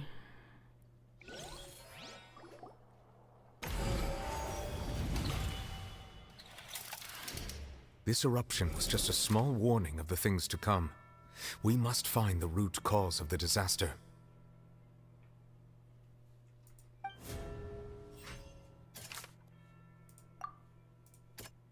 That doesn't sound... Нет. Она рассказала, что уже самостоятельно исследовала Фурину, что Фурина не только не является архонтом, но и поражена каким-то проклятием. Кит, он. It was both dream and reality. If we're talking about a true culprit, that could only be that thing inside the primordial sea, right? The truth, the original sin, the trial, and the root cause of the disaster. Истина, первородный грех, суд и причина катастрофы.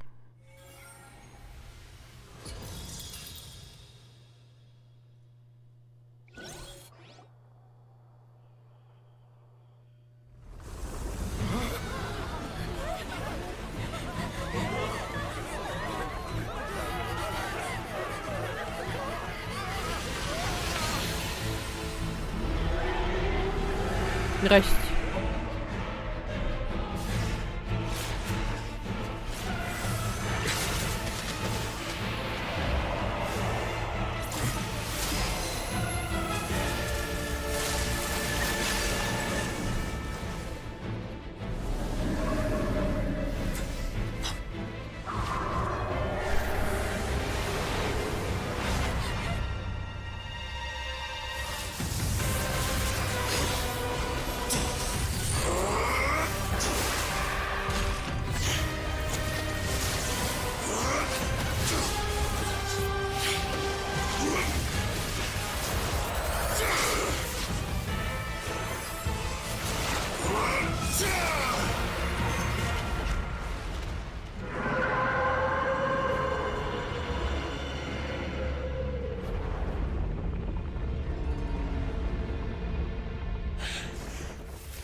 Да, думаю, это тот самый Кит, с которым встречался Чайлд. So we've met it at last.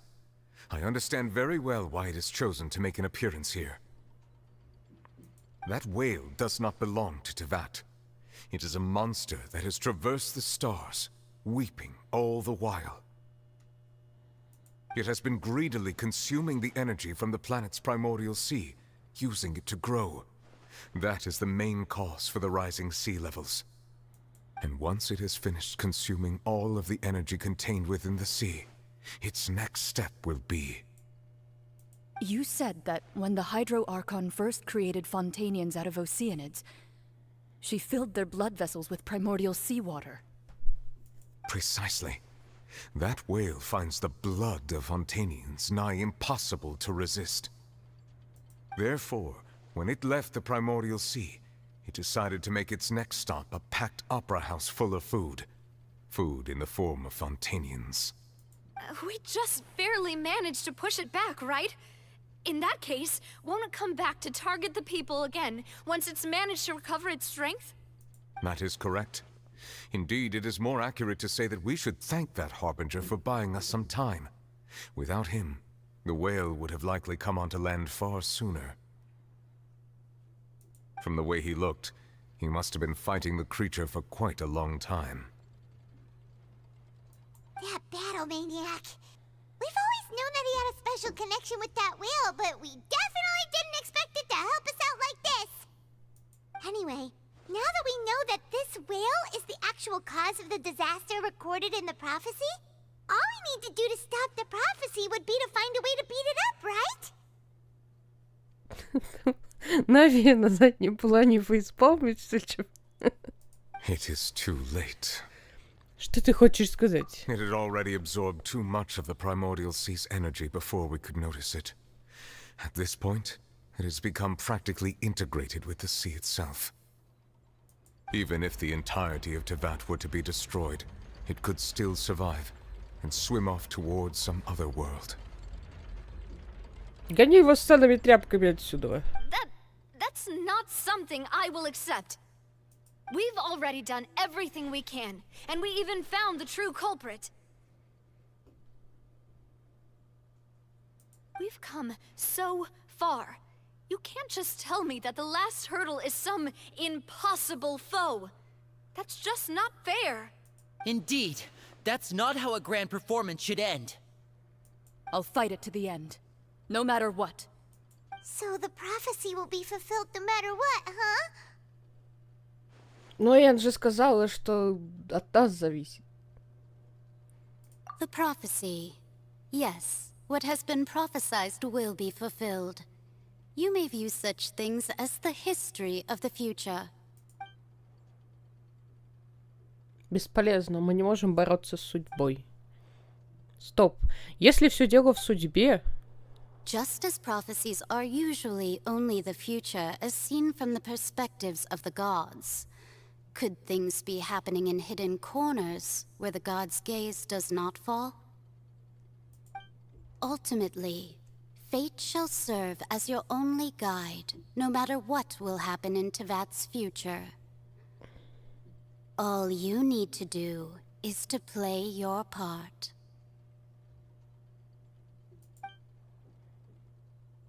Выходит, даже если пророчество исполнится, у них все равно останется путь к спасению.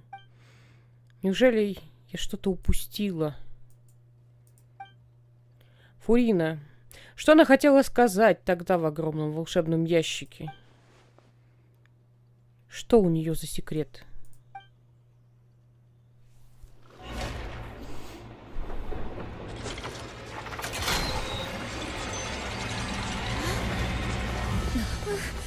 What's happening with the oratories? I believe it is preparing to carry out the death sentence.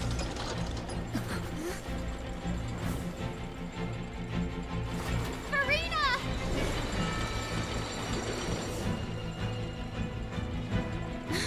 No, I still need answers.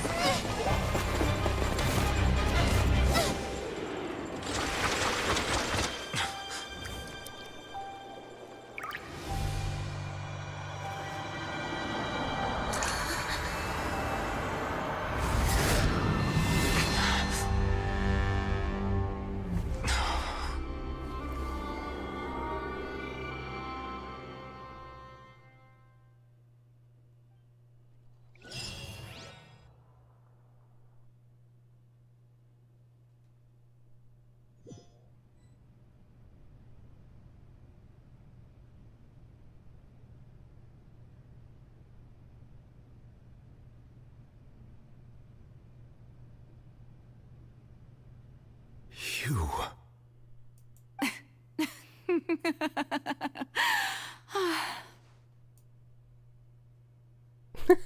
Мне нравится имя. Фурина. Sorry. That shocked expression on your face is just too amusing. I couldn't help myself. You are not Farina. Who are you? Ah, the sweet sound of bewilderment. Marvelous. A sure sign that my attempt to deceive everyone was a resounding success. But to answer your question, I am Focalor. You know, the guy. Focalor?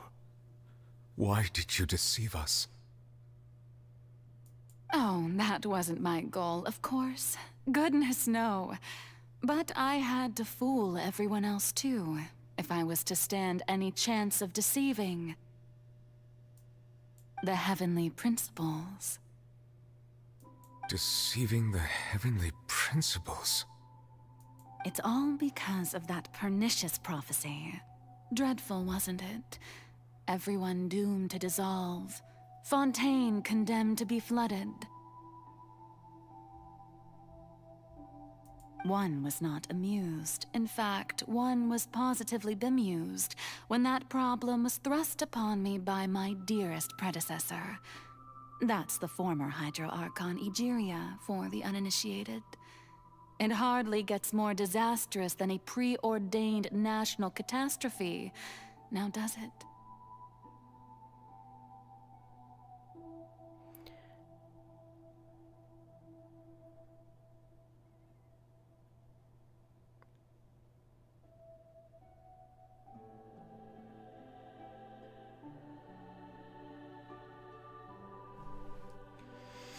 She knew full well that the prophecy would surely come to pass. And as one of the seven, she also knew full well that one defies the heavenly principles at one's peril.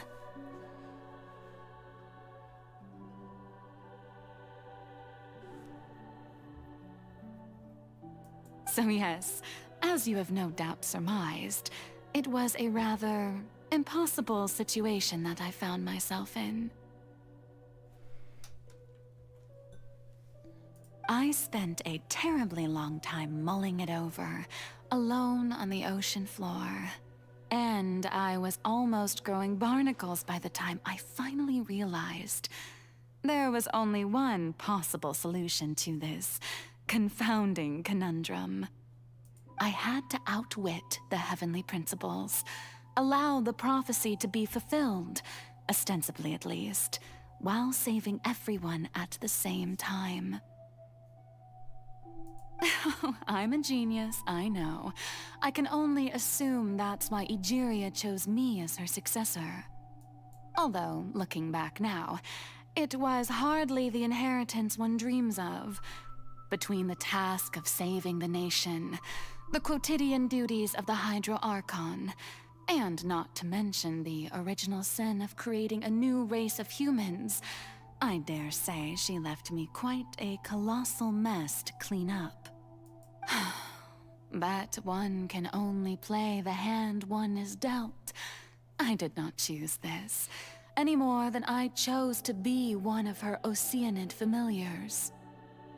So you were also once one of the Oceanids, transformed into a human by Egeria's hand. Yes, I was. I always dreamed of becoming human.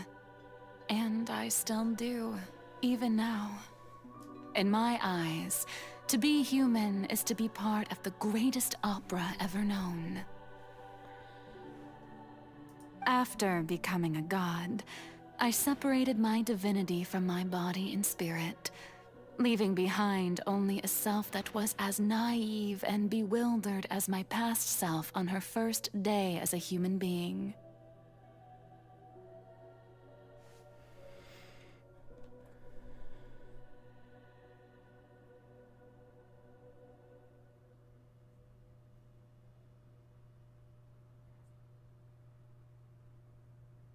The me you see before you now is that divinity. And the human counterpart I left behind, I named Furina. She could feel joy, sorrow, and everything in between. She could be as vain and conceited, or as meek and vulnerable as she wished. Her strengths were of a kind only a human could possess, as were her shortcomings. But in my eyes, Furina's humanity was what made her perfect. She was perfectly human in every way, the person I always wanted to be. Anyway, so then I cursed her. All part of the plan, of course. The plan to deceive the heavenly principles. Do you still remember the final scene of the prophecy? The Hydra Archon alone, weeping on her throne. In order that the prophecy might appear fulfilled, I invited Furina to be an actress, to play the part of the Hydro Archon in the prophecy. Under the curse I placed on her, so long as I, Focalor's divinity, continued to exist, she could not die. But nor was she free to live her life in the pursuit of happiness.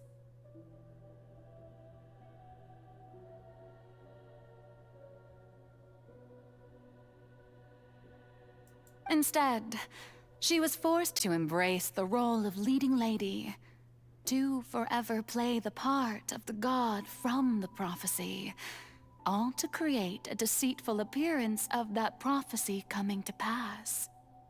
I suppose now you probably understand why your court is called the Opera Epiclese. But Furina is only human, isn't she? Even though she has had a long life, her mind is no stronger than that of any other ordinary human being. I cannot begin to fathom what she has had to endure. It must have been torture for her. It has indeed. And although she is, in a sense, me in human form, I most definitely owe her an apology for it. It's been 500 years. And all along, she's been playing her part in the most unimaginably long, unbearably lonely, and agonizingly painful opera of all time.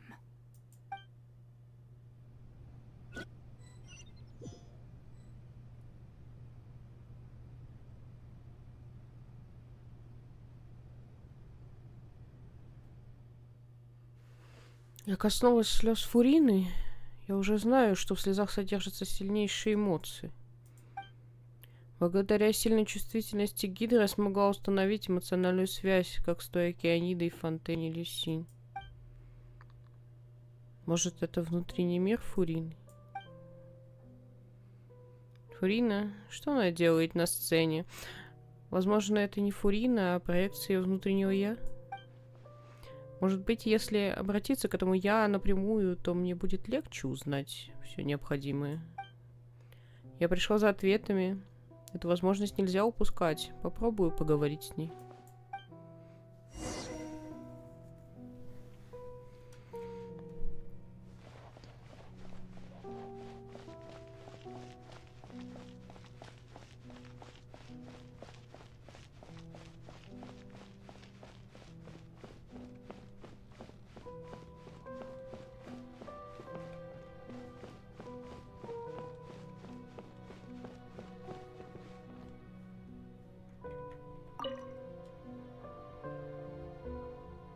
Oh, who permitted you to come onto the stage?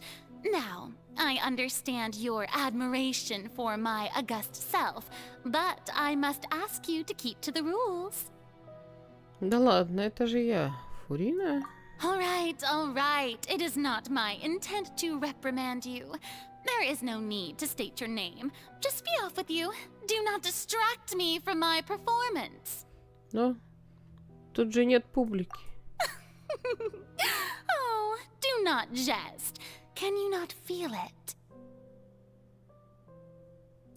I am Focalor. The eyes of countless Fontanians are upon me. I must, at all times, display the utmost elegance and nobility. Так не пойдет. До нее не достучаться даже в собственном сознании. Она продолжает играть роль Гидрохонта. Какой же решимостью она должна обладать, чтобы даже ее внутреннее я и подсознание имели такую непробиваемую защиту? Нужно найти способ.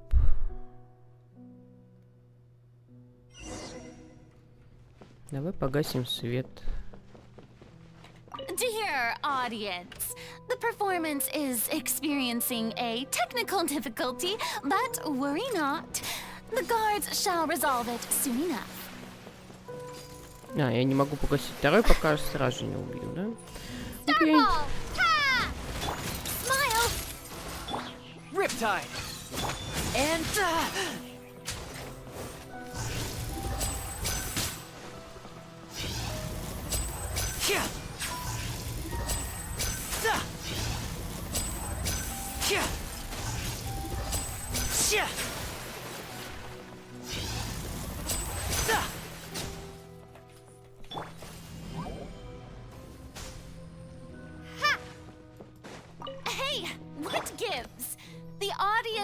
people watching me, you know.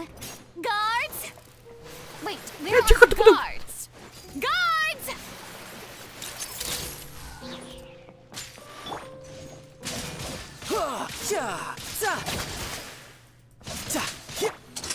Here comes the finale. Clever trick. Step right up. Stay calm. Drop! Truth bomb! Yeah, you're mine.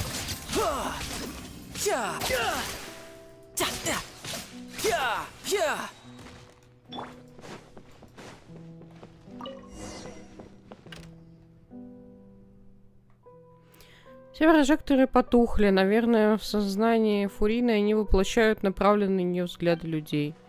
Кажется, я получила сейчас какой-то сигнал. Это был ее истинный голос. Милет? Как он здесь оказался?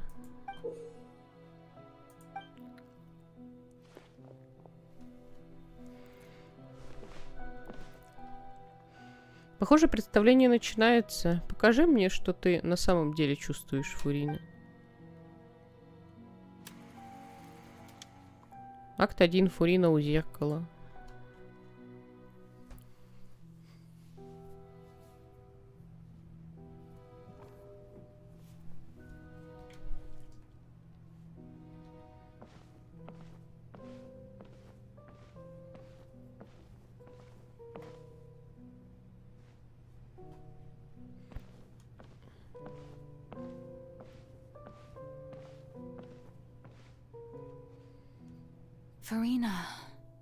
Farina.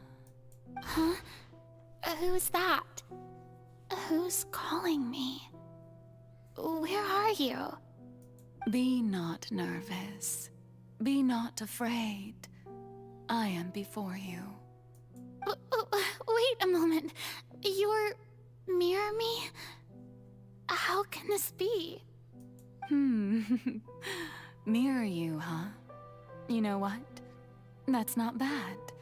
Let's go with that. Mirror me. What do you wish to say? The prophecy. Have you heard of it? What prophecy? Wait. I know. I think.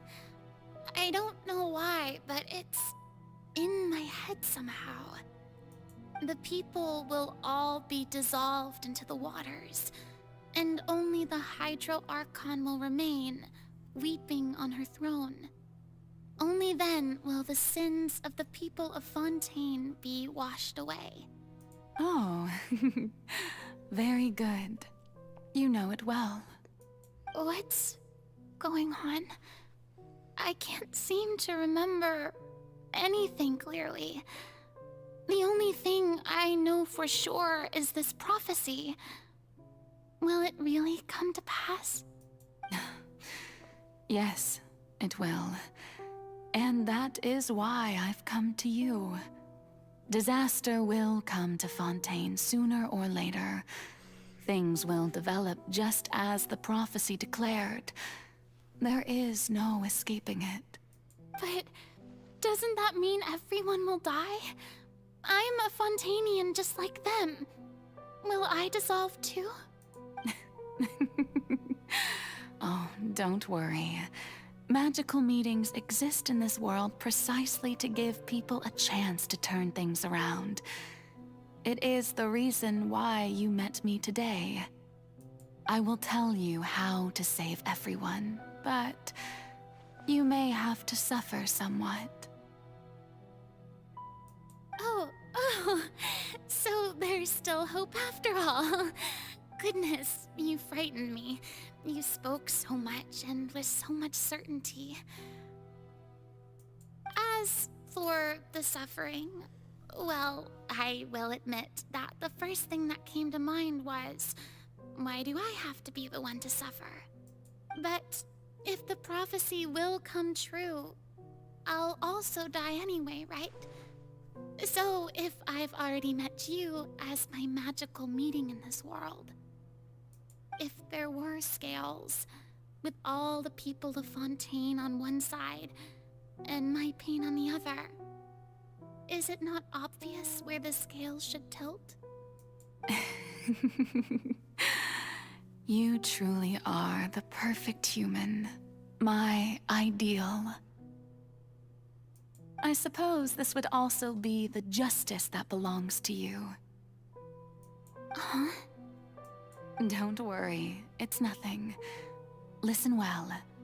Fontaine has just lost its Hydro Archon. I need you to play a role. That of the new Archon. Play as a god? That's right. You must begin a never-ending masquerade.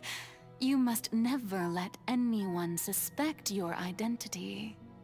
If you can keep it up, then I shall have my way of defying this prophecy. But should your identity be revealed, then all hope will be lost. But how will I do this? A human assuming the role of a god without being exposed. Don't worry. What you must do is not to turn yourself into a real god. You simply need to play the role of a god as humans imagine them to be. Being a human yourself, I'm sure you already know what such an entity would be like. Remember, your true challenge will not be pursuing divinity, but contending against humanity. I'm still not sure I understand, but I'll try. So, how long am I going to have to play this role? To accomplish this mission, you will have to stay on the stage for many, many years. You will endure and not grow old until your task ends. But I promise you, all will eventually end in a magnificent and dramatic trial, and everyone will be saved. A trial, huh? How exciting. I'll be looking forward to it. Акт 2. Речь Фурины при вступлении в должность.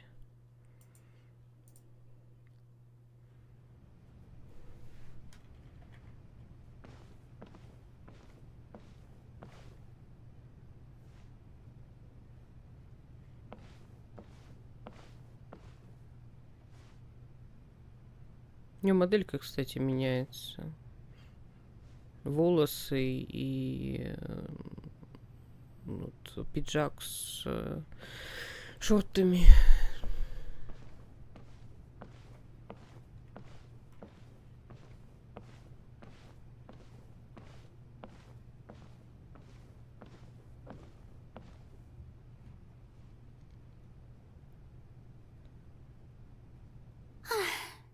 The Maison Cardinalise has announced my accession, but this is my first time facing the people. What should I say to most appear like a god? To be honest, I still don't know. Perhaps I should first try to act natural. Набраться храбрости. Ladies and gentlemen, good evening, and welcome to the Opera Epiclese. I'm sure you've all heard about how I have taken on the role of Hydro Archon. Indeed, I am Verena de Fontaine, your new Archon. Вести себя естественно. In truth, I know little about becoming a nation's new god, but it will be my honor to guide you all. As the god Focalor, the god of justice, I shall do all within my power to lead you into an age of fairness and justice. Вежливо закончить. Once again, thank you all for coming. If you should have any questions or suggestions, please send them to the Maison Cardinalise. The future of Fontaine will require us to work together, after all. This should do it. I thought I might stammer, but thankfully, I was able to convey my thoughts just fine. Okay, and next. That's the new Hydro Archon. Is this some kind of joke by the Maison? I would have thought that a being that surpasses humanity would be a bit more assertive. Hey, did you hear that? She even told us to send her suggestions there at the end. Shouldn't gods be all-powerful? She's being so modest. What's the difference between her and an ordinary person, then? If you ask me, perhaps the succession didn't actually happen. She might just be a Maison-back puppet. Wait, what's going on? Why is everyone suspecting me of being a fake? Oh, this is bad. If I get exposed here, there'll be no saving the people from the prophecy. Right. Mirmi said that I just need to play the role of a god as humans imagine them to be. Calm down, Furina. Think. What do the people want?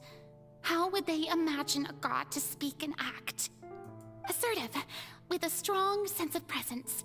One who can dispel all doubt. That is the character I'm fated to play.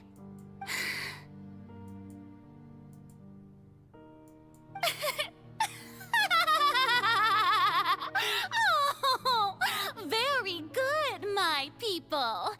Only ones such as you are deserving of my rule.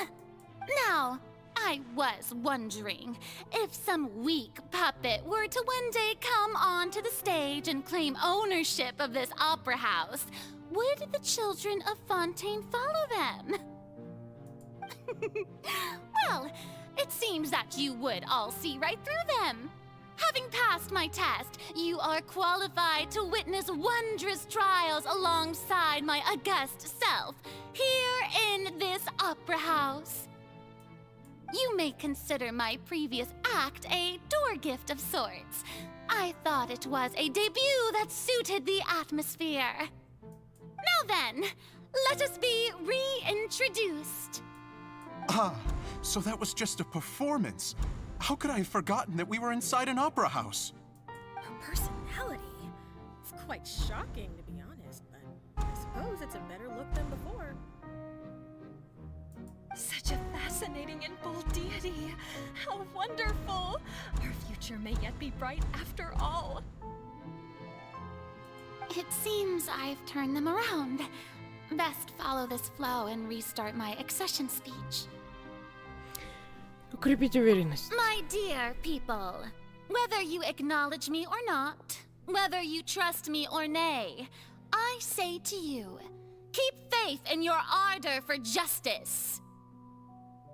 We have heard it said that this nation's sins can no longer be washed away. Well, I say that justice is most fragrant when it blooms amid sin. Пустить пыль в глаза. The scales of justice should not weigh heavy in the hands of its God. On one side, it must carry fairness and justice. And on the other, praise and applause. May law be the prayer on our lips. May judgment be our worship. Let us light the fires and drink to the future of Fontaine. Закончить шокирующим финалом. There is no trouble in this world that justice cannot solve. All that is needed is for you, my people, to believe in it, heart and soul. So long as I, the Archon Focalor, stand within the Opera Epiclese, so long as I stand before the Oratrice, I shall even judge the gods of this world! Yes!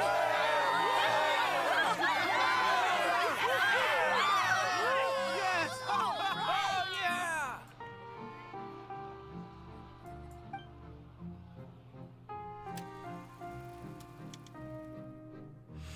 Акт 3. Фурина в оперном театре.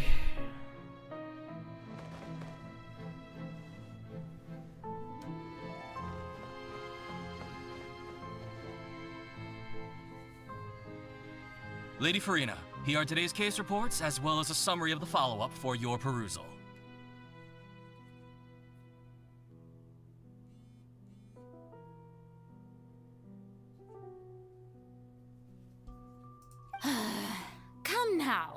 was I not just at the Opera House in person?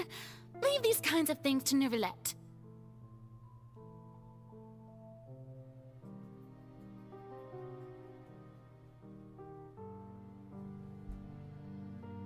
Besides, none of these trials were the one that I'm looking forward to the most.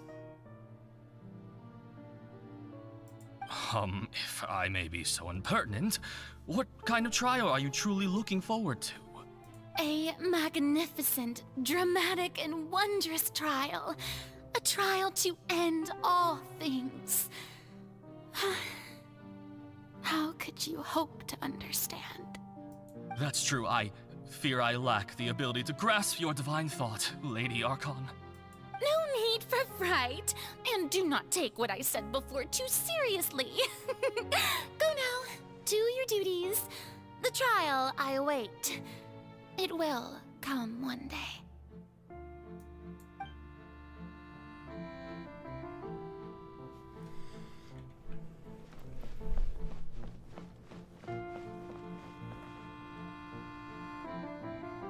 Lady Farina, I don't know what to say. Thank you for agreeing to see me. No need to thank me. Or rather, thank your own sense of perseverance instead. Long have you stood in line to meet me, have you not? Oh, I'm afraid that's just an inevitable consequence of my divine charm. All right, Deoteria, is it? How is your son's illness? You remembered me, and you knew of my family, too. He is doing much better now. In fact, he is far more of an ardent believer than I. He was the one who forced me to seek an audience with you, and to bring your words back to him. Oh, good. Very good. If this should happen again in the future, please do not hesitate to come and tell me. Going down to citizens' homes every so often, while not usual practice, should serve as a fine change of pace. You're such a gentle and wise god. Thank you once again, on behalf of my son.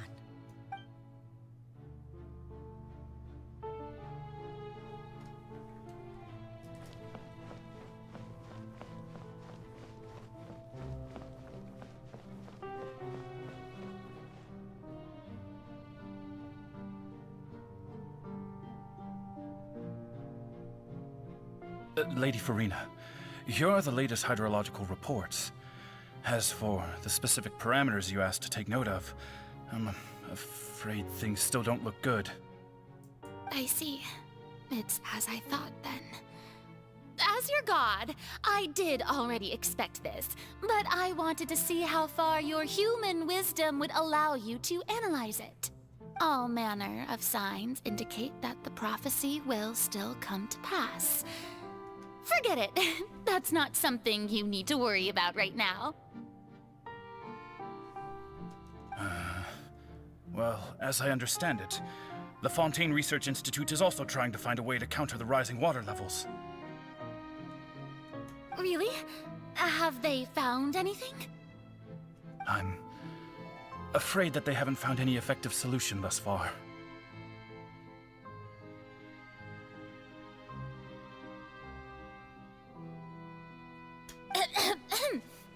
Is that so? Well, no wonder. This issue has reached the realm of the gods, after all. Still, their spirit is praiseworthy.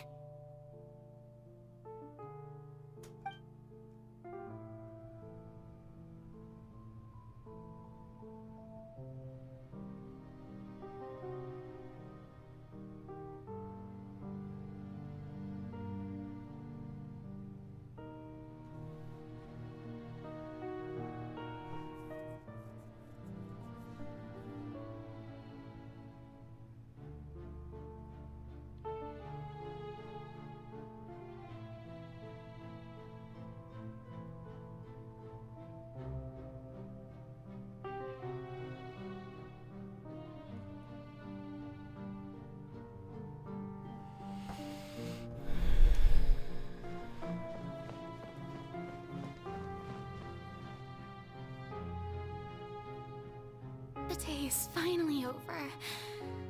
I haven't had a moment to breathe this whole time. But it's good to see that everything's getting on track. There are no longer any voices of suspicion. Maybe this is fine. I just need to keep going, and everyone will be saved. Alright, Furina, don't think too hard about this. You need rest. Tomorrow...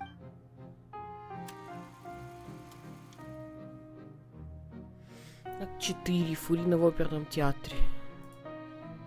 Lady Furina, here are the new trial reports for the latest cases, as well as a summary of the follow-up.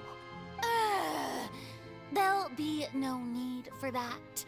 I've seen them already. There's no need to go back over scenes I've witnessed in person before. Lady Furina, I've waited so long for this chance to see you in this manner. Indeed, my dear, loyal citizen. This joyous moment is an honor for us both. Lady Furina, we're detecting significant hydrological anomalies near Poisson. Understood. Keep monitoring. Keep me informed should anything come up at the Institute.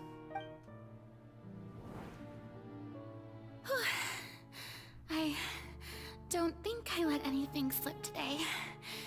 I must show the people that there is nothing to worry about. I just don't know when these days will end. I feel utterly exhausted. Best to rest early today, too.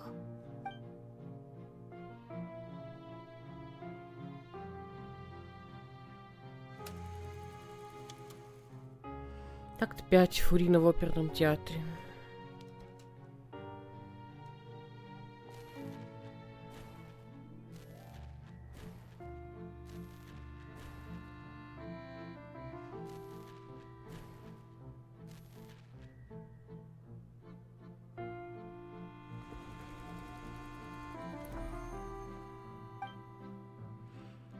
Акт 182 375. It's like a dream being able to speak with you up close like this. I've heard that the first member of our family who was honored to receive an audience with you was Madame Dioteria, almost 20 generations ago.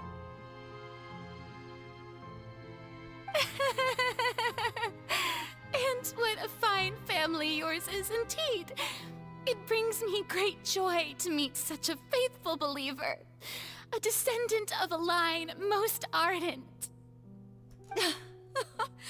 Surely you exaggerate, Lady Furina. My lady? What is it, good citizen?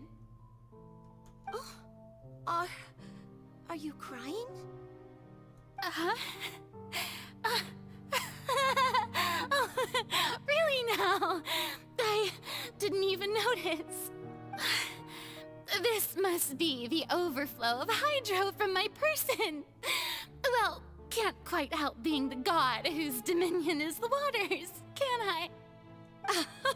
No wonder. No wonder. A manifestation of your power, then. Oh, Archon, I am honored to have witnessed it. Honored indeed.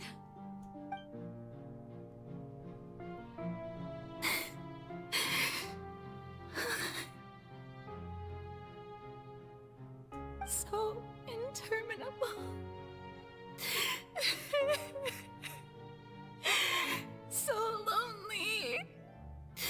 Just how much longer? Hundreds of years must have passed by now. Perhaps the show must go on for hundreds more.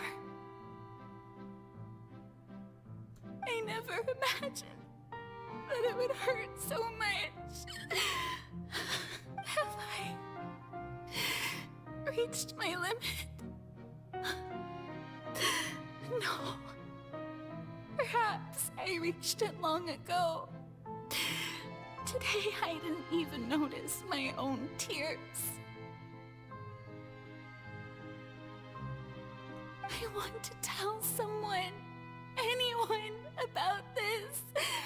But with that not destroy all I've done so far?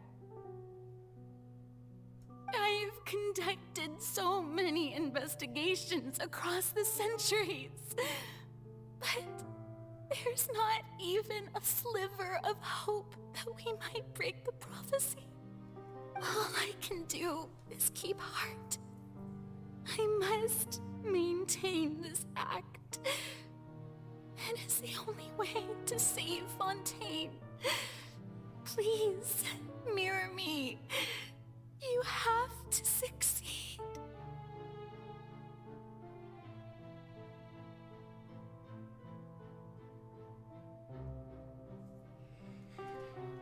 Мне так нравится слово «mirror me», которое на английском звучит очень прикольно, то есть отражение.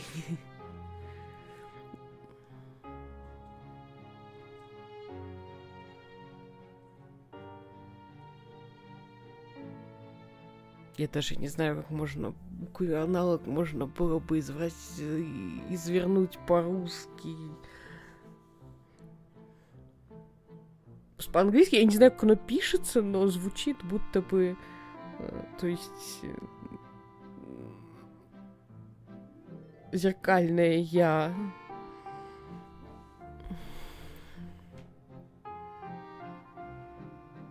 Ну, по сути, наверное, это отражение и есть, просто звучит прикольно.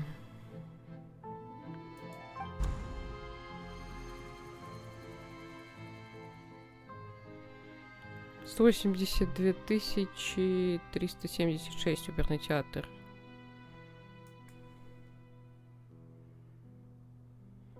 Farina, you don't have to shoulder this burden alone. Although I don't know what you might be keeping from everyone, your people are more than willing to share your burden with you. Это мой голос. Это сцена, как мы оказались в гигантском волшебном ящике. Отлично. Я не думала, что эта сцена повторится в ее внутреннем мире. В этот раз я наконец узнаю, что она хотела мне сказать. Share my burden. That's impossible. It was fated right from the start that this would be my duty alone. But even if your burden doesn't need to be shared, you can still choose to confide in someone. Just share it with me. I'm what you'd call a witness. A witness? Yes. I've heard that you came to Tevat from beyond the stars, yes. In other words, you never belonged here. And if Tevat is, in its entirety, a show on a stage, then you're just a spectator, aren't you? If that's the case... She's right. I could confide in her, couldn't I? But if things don't play out as expected, the people of Fontaine will be the ones to pay the price. No, Farina. You shouldn't be selfish. But what if it's really alright? Farina, you've worked so hard for so long. Surely it would be okay to put yourself first for once. Is it such an outrageous thing to do anyway? To find someone in whom you can confide your frustrations and sorrows? Surely it could not hurt. If you let this opportunity slip through your fingers, it might never come by again. Think about it long and hard.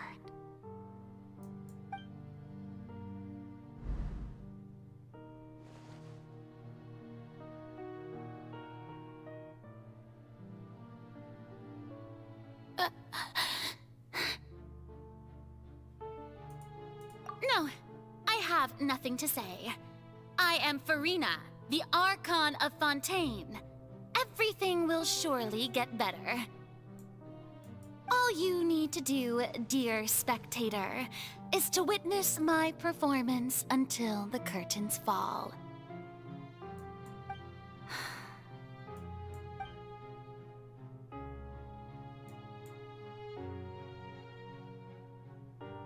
Fine.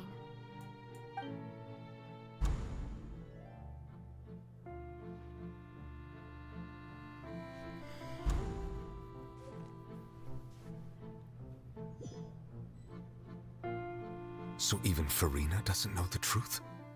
You've never once let her in on the full plan? Yes, it had to be done.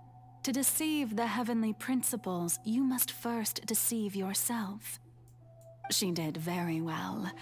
If she had let her resolve falter even once in these 5 centuries, Fontaine would have been doomed to the most tragic fate. It seems that trusting humanity was the right decision after all. I believe that I understand how your deception works, but that is only half the truth, is it not?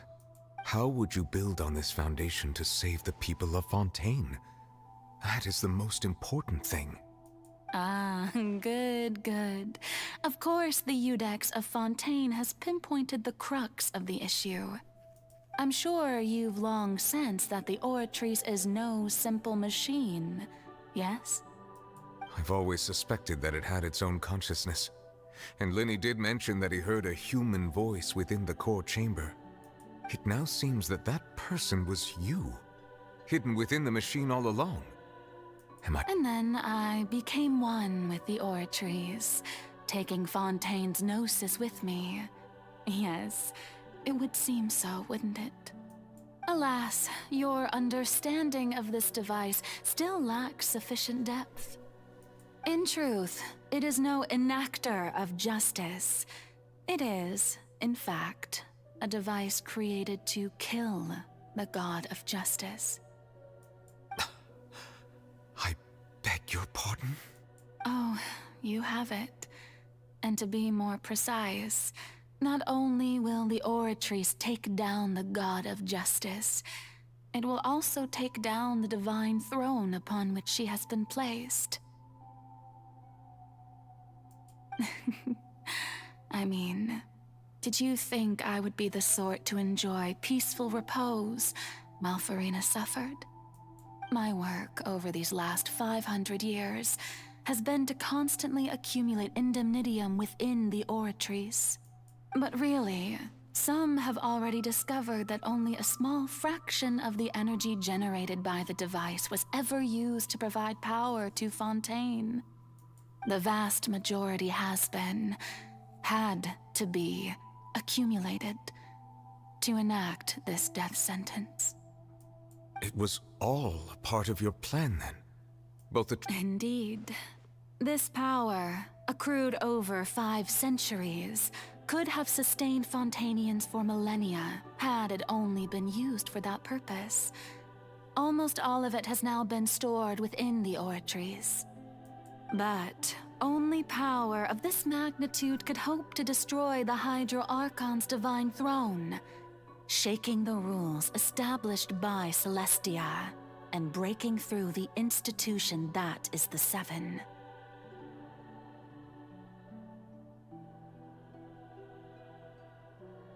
So the Oratrice's call for death was for neither Farina nor Focalor, but for the Hydro Archon. The destruction of that divine throne. If I do not misunderstand your intent, you must be... Returning what's rightfully yours to you, of course. In other words, this was all done to return the authority of the Hydro Archon to the Hydro Dragon of this planet.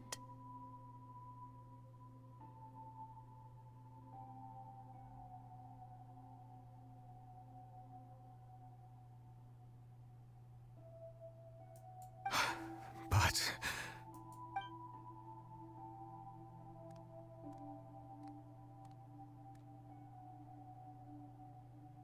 Oh, what?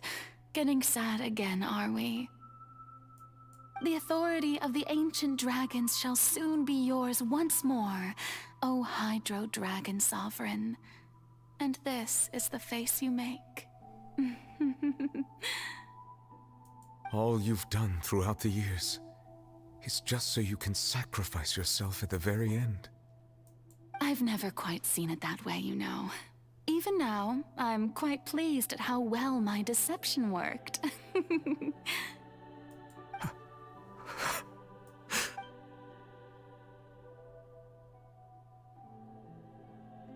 Hydro Dragon, don't cry.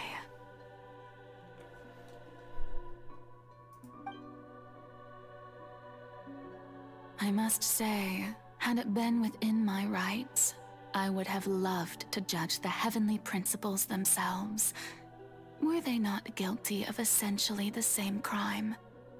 Egeria stole the power of the primordial sea, and the heavenly principles stole the power you ancient dragons possessed.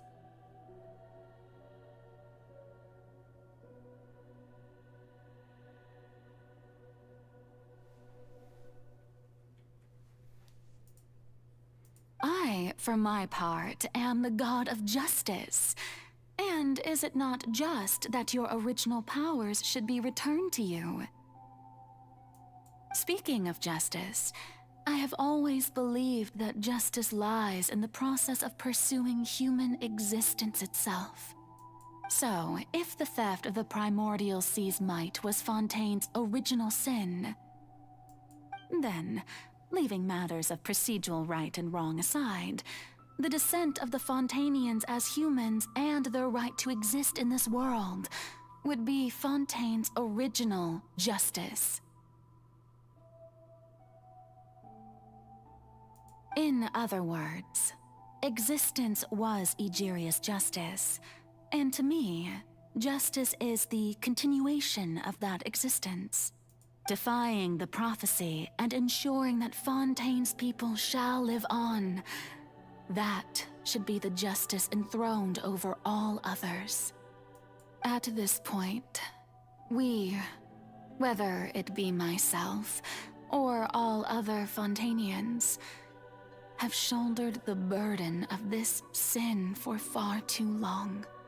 Iudex Neuvillette, the highest judge in our land, when you regain your full power as an elemental sovereign, So when I was invited to the court of Fontaine to serve as Iudex, I see now that that was your idea too. At last, I now understand the true purpose behind this position. In the beginning, I was uninterested in human existence. But these 5 centuries of living alongside them have gradually brought about mutual understanding between us. And I have even attempted to feel as they feel. You are a devious one, Focalors. Things being as they are, surely you know that I could never declare them to be guilty.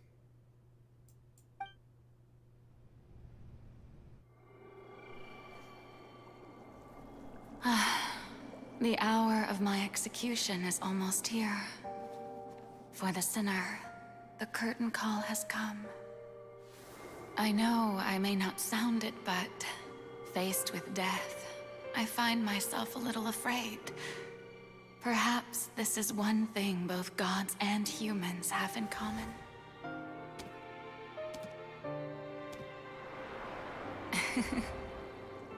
Farewell, Neuvillette. I hope you've enjoyed the part you played these 500 years.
Спасибо тебе за все, Фурина.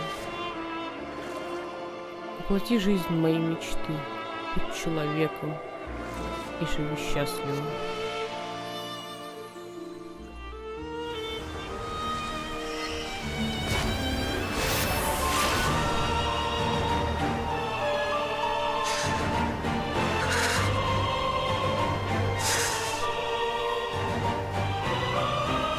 I, Iudex Nuvelet, hereby declare, people of Fontaine, your sins are forgiven.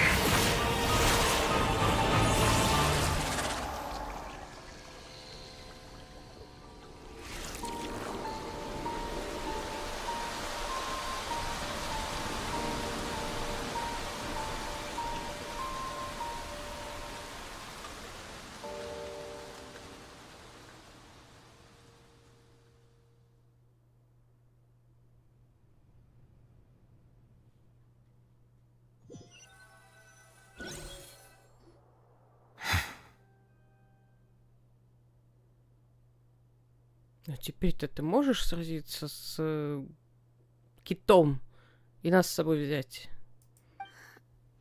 What just happened? Has the death sentence been carried out? Was that bright light some sort of misdirection? I have a feeling that something huge just happened. But since we're all still alive and haven't been dissolved, I assume whatever happened was good for us.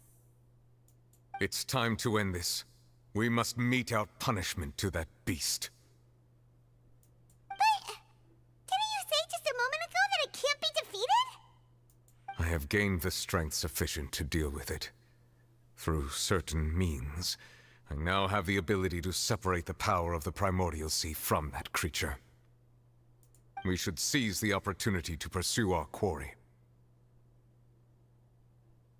Сейчас? Traveler, now that the oratories can no longer function, I require an executor to help me mete out justice. Ты имеешь в виду меня? The root of the calamities befalling Fontaine.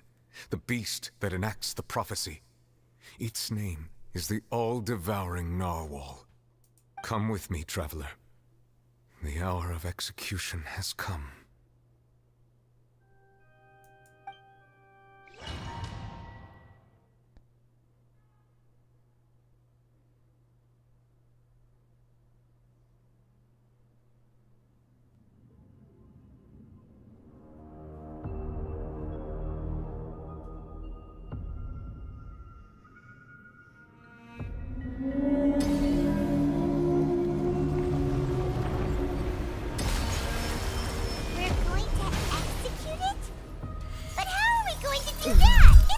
Наелся и плавает, блин.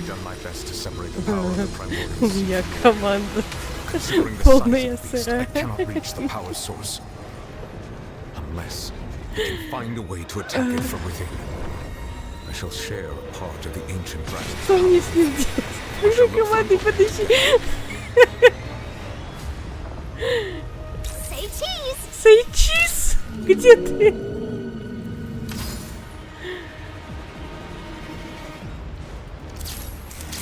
I can feel its sorrow turning into hostility.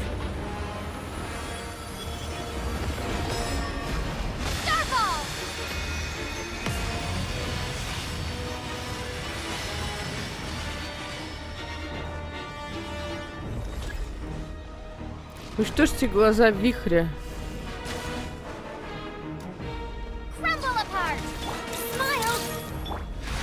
Я думаю,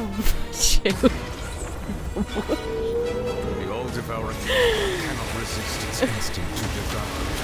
Continue to trigger its hostility, and a chance will present itself. Наводного кита с модным персонажем.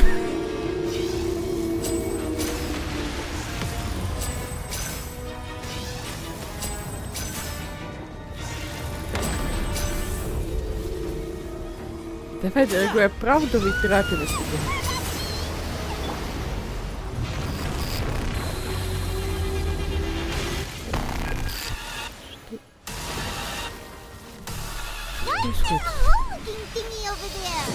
Иди в жопу.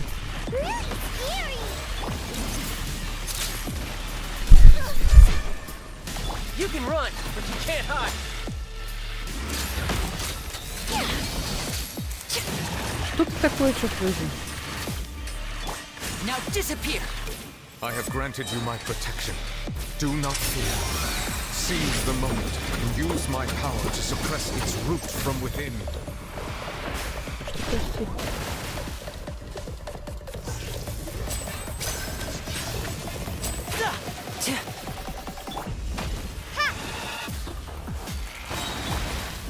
Say cheese!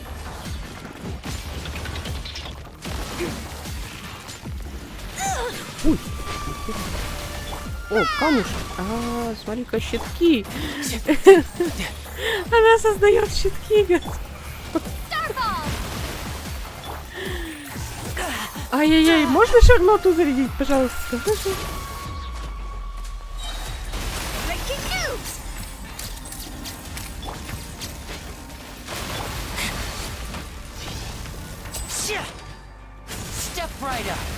Знаете, это мне напоминает Вина Зелюком. Сеньору, блядь.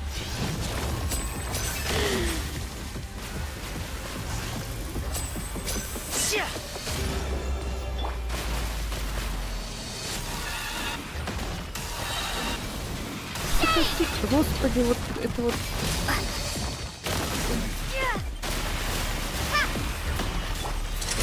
Let's get this show on the road. And voila!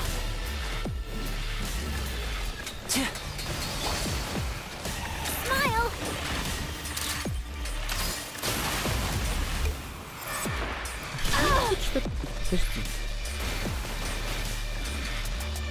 Я не понимаю какую-то механику, потому что мне было плохо слышно, а субтитры я прочитать не успела. И какую-то механику я не рублю, да?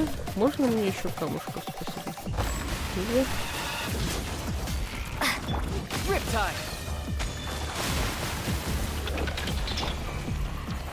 Чтобы прервать атаки теней. Что, прости, господи? Manifest the authority of the ancient dragons. Witness the might of the primordial sea.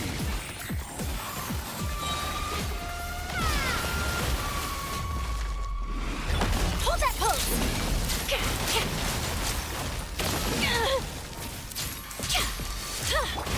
Step right up.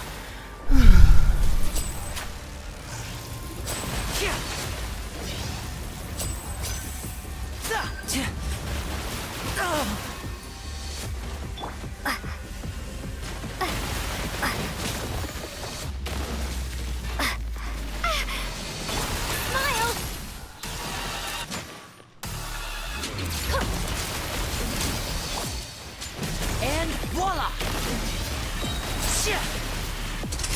Here comes the finale.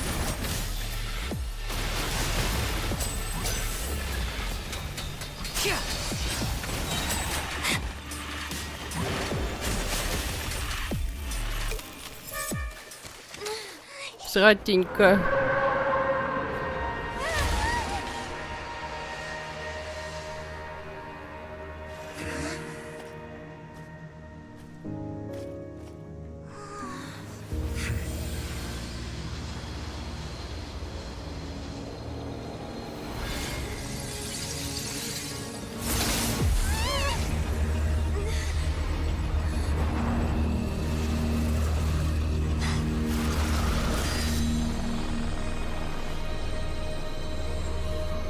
Это что такое?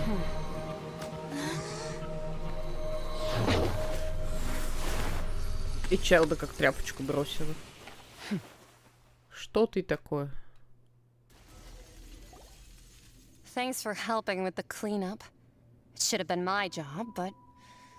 oh well. It was just supposed to be a short private training session for me. I didn't think that my disciple and my master's pet would start brawling in the meantime. Ученик и питомец моего наставника. Well, actually, I had a feeling that it would happen at some point, but they bumped into one another earlier than I thought. What a blunder. I suppose I'll have to swing my sword 3 million times as penance. Питомец наставника? That power. Who are you exactly? Paimon has an idea. From what she said earlier, she must be Child's master. Skirk, right? It's just that he gave us the impression that she was the less talkative person. I simply did not have anything to say to the weak. But you, on the other hand, managed to defeat the all-devouring narwhal without using power from beyond this world.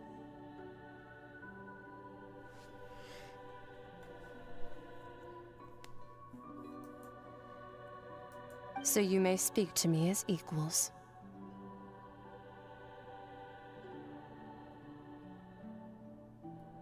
Кто же он такой способен держать всепожирающего нарвала в роли домашней зверюшки? I have to agree. It's a strange use of a planet's primordial waters just to raise an all-devouring narwhal. That kind of power is wasted on it.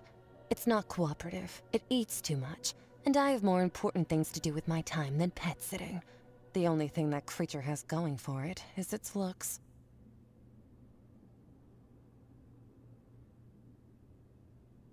All in all, it fails as a pet.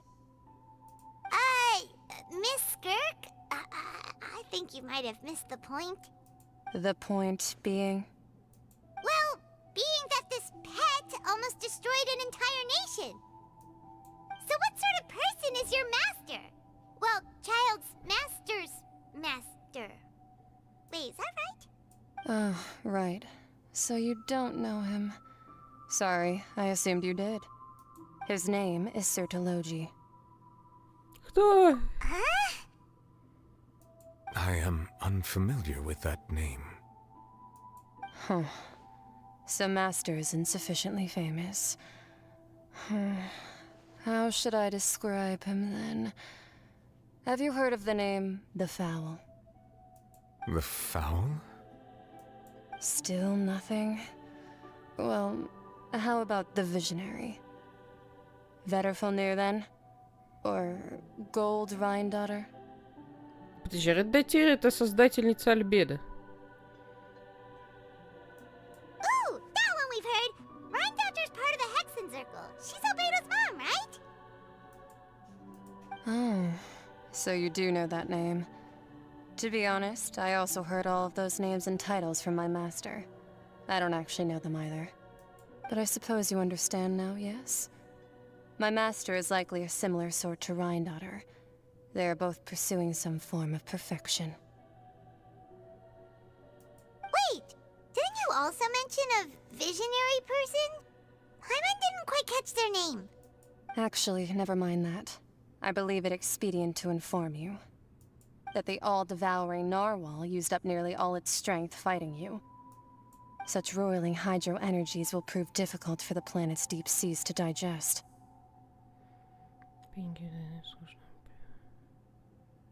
As such, the Fontaine back on the surface has most likely been thrown into chaos.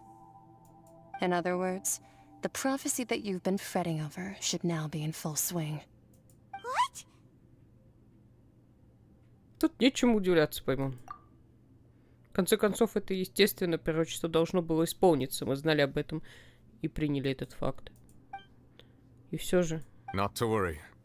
Focalor has already managed to deceive the heavenly principles.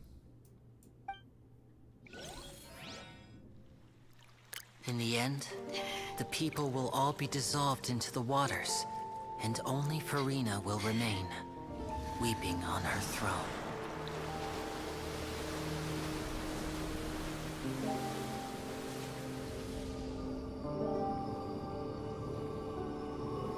Only then will the sins of the people of Fontaine be washed away.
Initiate emergency rescue!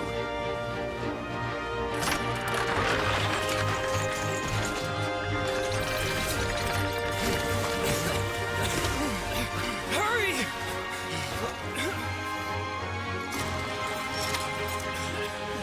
Hey, lend a hand!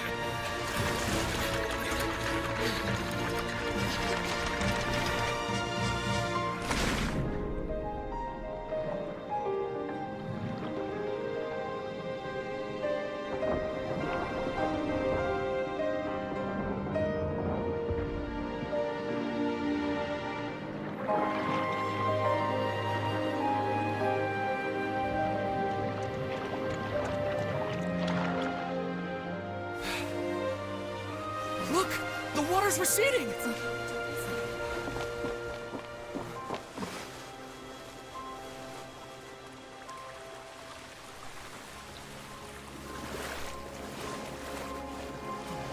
It's a miracle! Water's receding. We didn't dissolve. The prophecy was wrong. The prophecy was wrong.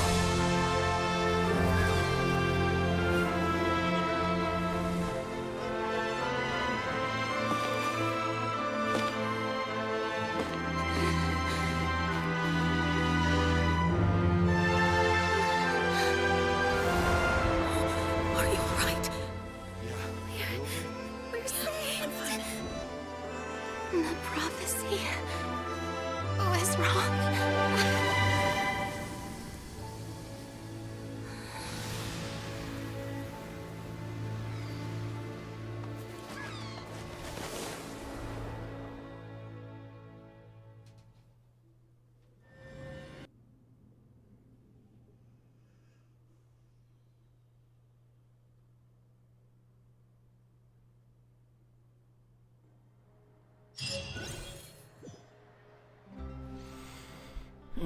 Слезы среди звезд.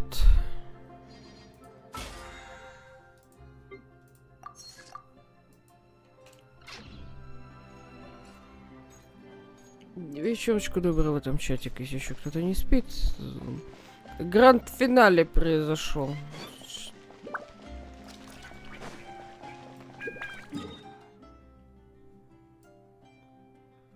А чё, это все что ли? А чё? Подожди. Жи. Персонаж занят другим заданием. А кто, прости, занят другим заданием, скажи мне? Какое задание мне нужно сделать, чтобы это предотвратить?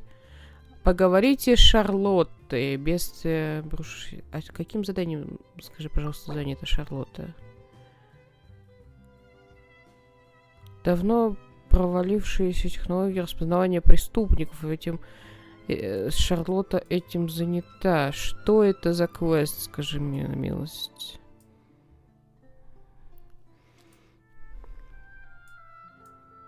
Как я это ненавижу. А можно переместить Шарлотту из того квеста в этот? А тот потом доделаем, нет?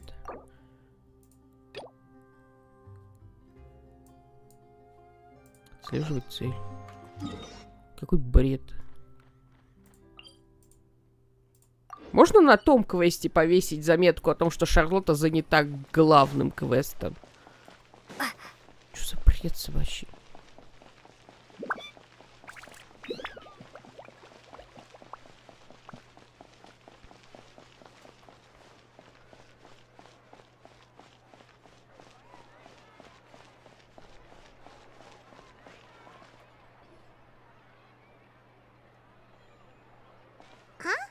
Isn't that Charlotte? What could she want with Lapine Pauline? Pretty please, with the cherry on top, Charlotte. Journalist extraordinaire. Please tell me you're joking. I read that a gang of criminals tricked the Gardamex by disguising themselves as blubber beasts. It's true, isn't it? It has to be. I've invested all my savings into graph adversarial technology and even taken out a sizable bank loan. I'm begging you like the beggiest beggar in all. Okay. I need you to calm down a little, Miss Lapine Pauline. I admire your passion for your research, and I don't mean to dash your hopes for those, big-ticket orders. But I'm afraid I'm not joking. The Blubber Beast incident was a short story mailed to us by an anonymous amateur author, written in the style of a true story.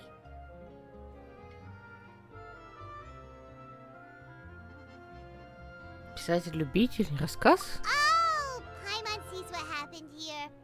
Sounds like the report Lapine Pauline read in the Steambird wasn't in the news section after all. Funnily enough, I actually remember being in a meeting where the editing team was debating the potential risk of misleading the public with this story. They even went to Maison Gardiennage for advice. But to our surprise, they fully supported us printing it. They figured that the false intel would be a great way to dupe potential criminals into wearing ridiculous costumes when breaking the law. In truth, Gardamex are extremely sophisticated in their capabilities. They can identify criminals just as reliably as the best human guards, so a crude disguise isn't gonna get you far. If anything, it'll just make you stand out all the more. Since we ran that story, the Maison Gardiennage has made a slew of arrests, including, one phantom blubber beast, a titanic red-crowned finch, and a Spectre Man. So I knew this story had helped out law enforcement, but this is the first time I'm learning of an innocent citizen being deceived by it, and investing so much Mora for nothing.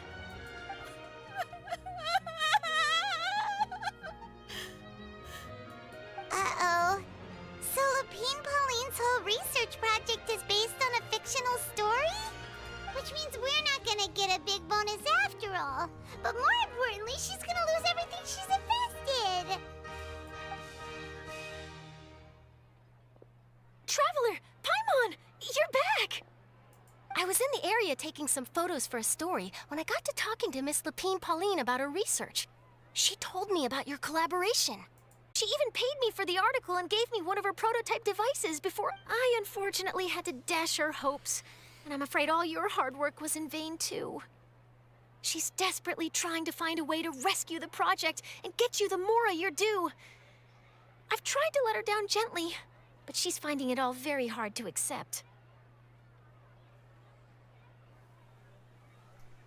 This is a new situation for us too. It's such a pity. It seems like the author was only trying to make the story interesting, and the Maison Gardiennage only had Fontaine's best interest in mind. Никто не сделал ничего плохого, только Люпин Полин пострадала. Wait, Miss Lapine Pauline, what are you doing? I'm gonna pick a fight with a Gardamek, head to the opera at Biclez, and get a one-way ticket to the Fortress of Meropide. That way, I won't have to repay my debts. It's the only way I can afford to keep on living. Whoa, there's no need to go that far. I mean, come on, look at you. You wouldn't even dent the Gardamek's armor. In all likelihood, they'd only hold you up at the Maison Gardiennage for a few days before letting you out, and then you'd still have to repay your debts. Actually, instead of going into the technicalities of that, how much did you actually invest? How bad can it really be? 270,000 Mora. 270 000. Okay, well, escaping to the Fortress of Meropide over a sum like that seems like a last resort. Sure, not anymore. I used to be an equipment supplier to the Fontaine Research Institute before that blew to pieces, and now I'm just a small-time engineer. I scraped together some savings over the past few years, but I put every last Mora into this project, and now I'm left with nothing. It's not just my savings that are gone. It's my whole future as a graph adversarial technology specialist and my dreams of becoming a billionaire one day.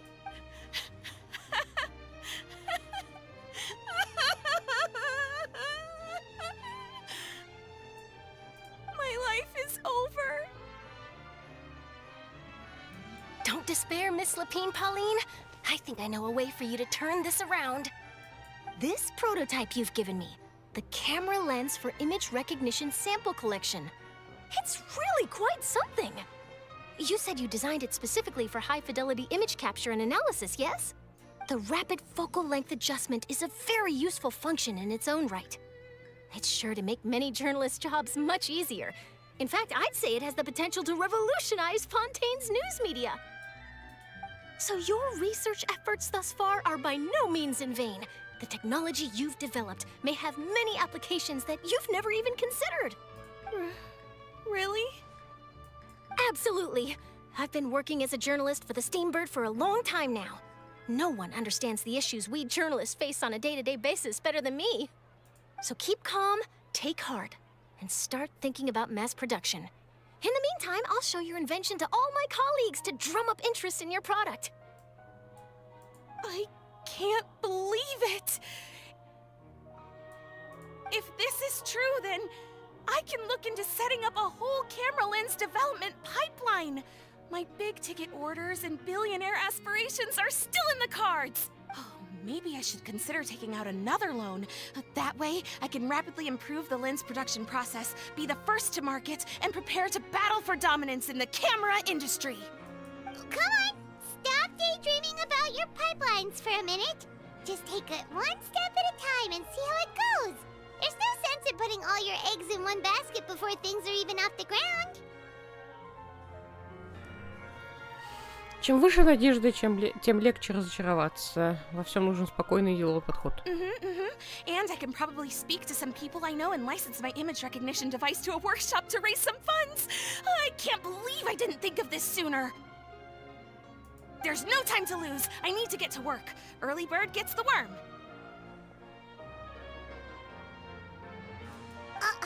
Can you believe her? She just ran off. Paimon's pretty sure our advice went in one ear and out the other. It's understandable. When inspiration and passion strike at the same time, it's all too easy to throw yourself headfirst into your work and forget about everyone around you. A lot of journalists are the same way when they're first starting out. But don't you worry. I'm gonna write an article on all this, and I'll be checking in on her regularly. Her research has the potential to benefit the entire journalistic community. I'll give her plenty of input to stop her from going down any rabbit holes, and make sure mass production of her lens can begin as soon as possible. It's reassuring to know that you'll be looking out for her, Charlotte. Как ожидалось от профессионального репортера. Actually, you know what? Why don't you two take this prototype lens? I'm sure you'll have plenty of chances to use it on your travels. It takes the right person to get the most out of a new technology. In your hands, it's sure to capture some amazing sights. Thanks a lot, Charlotte. No bonus, no biggie. This makes everything worth it. You're welcome. I got something out of this too. The beginnings of a very interesting news story. The boundaries between real news reports and news-like fiction must not be blurred, even when there's a compelling justification for doing so. Yes, that's how I'll phrase it to the editors when I give them my feedback. Let's hope we don't mislead any more well-meaning citizens in the future.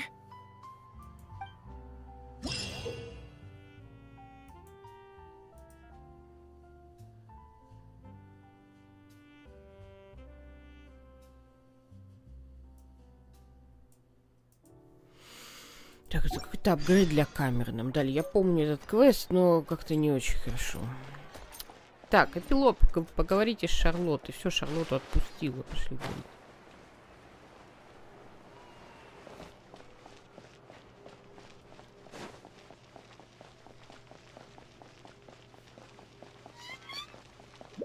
Что-то там какой-то был то ли ивент, то ли еще что-то связанное с фоточками.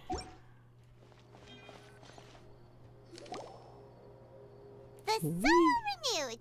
The Spina di Rasula attacks post-disaster rebuilding. I recently visited Poisson to meet with Miss Navia, spokesperson of the Spina di Rasula, and we spoke about Poisson's present and future. Old soil can still give birth to new bloom, Miss Navia stated. Hope is like seeing a small cookie when you're starving late at night. You just need a little of it. Skyship Winglet, Booner Bane of the Fontaine Research Institute. The various disputes that have arisen on account of Mr. Edwin have suddenly become a shield over the Institute, with Jurier turning out to be a once overlooked hidden gem. People always call the first researcher mad, but few know what to call the second. And should that latter person achieve a miracle, they would find it all the harder harder to find a word with which to classify him and his team. Wow! Paimon barely recognizes the people in the reports. Are those really Juria and Navia? They sound like real big shots.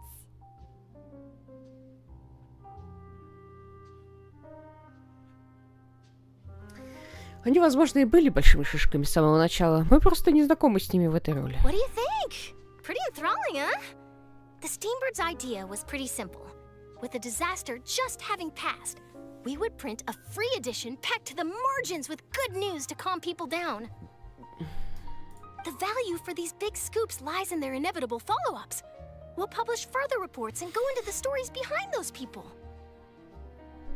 Edwin's assistant, Jurier, created a true flying ship, while Navia is leading people in the reconstruction of their home.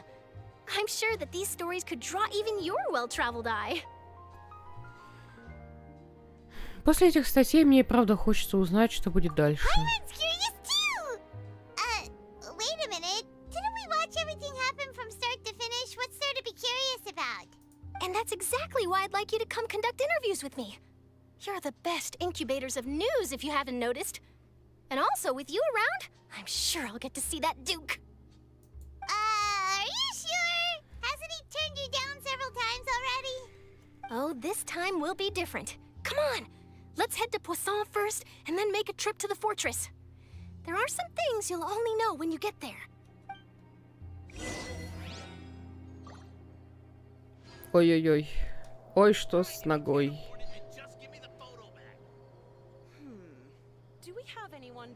Ай-яй-яй. Больно, наверное.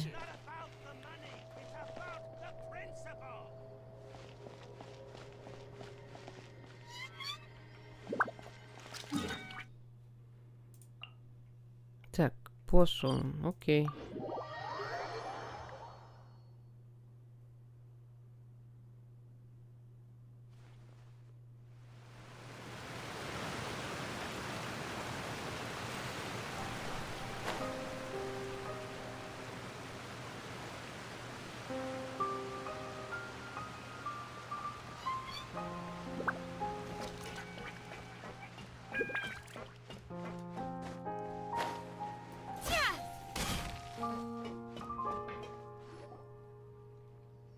Navia!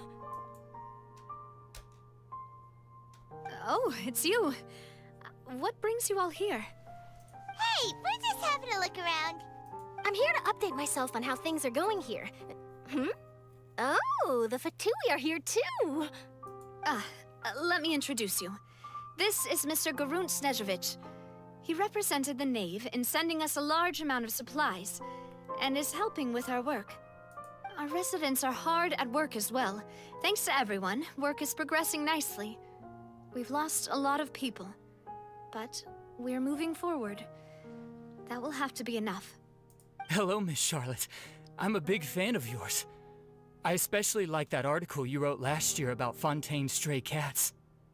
But if you don't mind, could you not emphasize our role too much in your report? It's not charity we're doing here.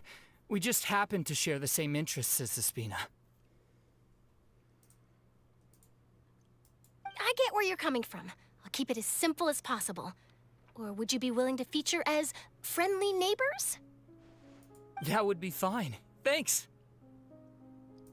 Oh, you're back too. How are things? We finished laying down the construction materials. It'll be another hour before the workers are able to go over there. Huh? You're here too, Clorian? Well, her reputation's greatly risen after that whole duel business with Miss Farina. So she's here in Poisson to wait out the heat. All right. She really came here to help me out.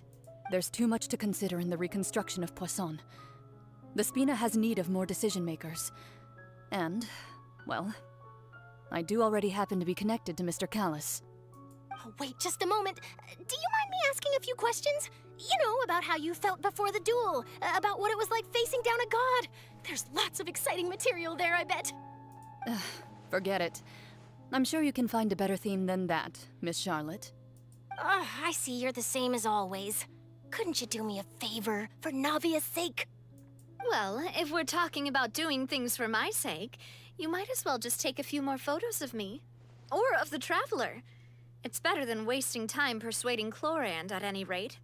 Of course I will. I'm not gonna let her off that easy. All right, then everyone who wants to be in the photo, gather up. And smile.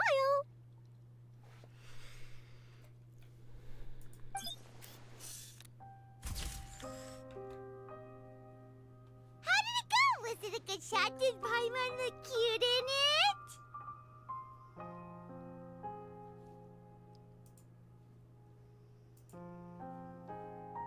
Not bad. Your addition really helped the composition of the picture. All right, hang on a moment. Let me snap a few more shots. Шарлот защелкивает затвором, делает несколько фотографий Пуассона и берет... All right, that should do it. I'll be back here later anyway, so let's call it a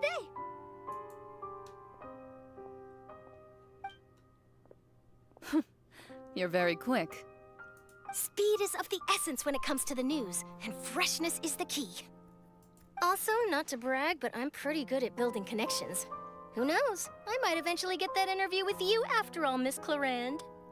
Wow, you really do have that never say die spirit. I'm impressed. I'll hazard a guess that this is how you got that interview at the Fortress of Maripede. Ты уже знаешь, что она туда собирается? Whoa, you're well informed. Let me make a guess too. I asked Sijuin, who told Monsieur Nervillette, and he told you, right? That's a very complete information chain. In truth, all Monsieur Nervillette asked me was, when did the fortress become so friendly towards the media? I told him that it was best not to speak too soon. There's no guarantee that Ridesley will make a personal appearance. You're right. I've got to treasure every moment I have with them. In which case, I'll be making a move first. Stay safe now. And tell me if you hear anything interesting. I'll treat you to afternoon tea in exchange.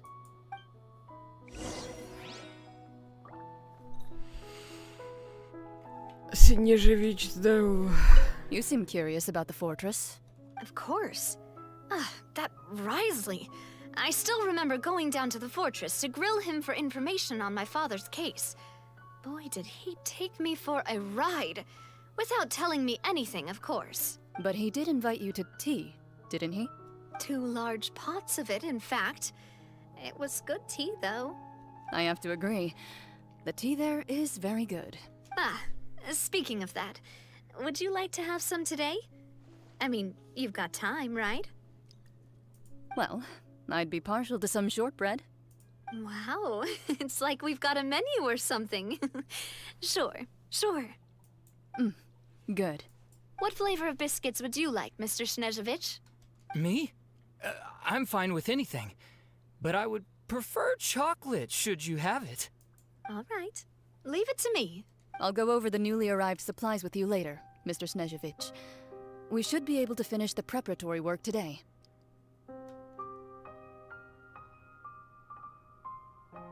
That works great for me.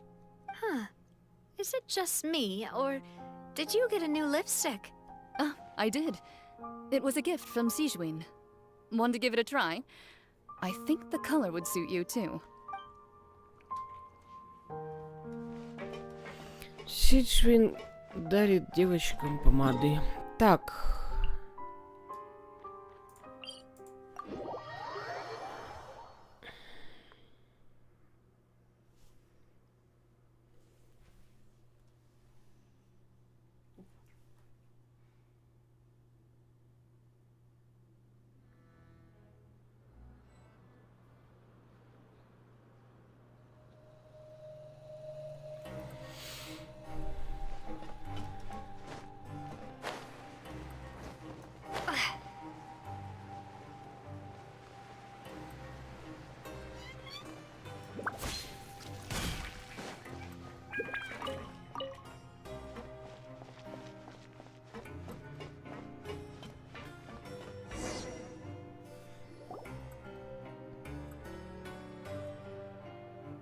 Wow, guess we're here again, huh? There's a real nostalgic feeling to this place. Looks like you've been missing us. Duke! Of course. I'm here to welcome you and our dear Miss Charlotte, whom our good head nurse recommended to me. It's an honor to finally meet the much-rumored Duke. Thank you for consenting to my visit to the fortress, sir. No need to thank me. But that said, I shouldn't be the focus of your interview. I trust you recall our agreement?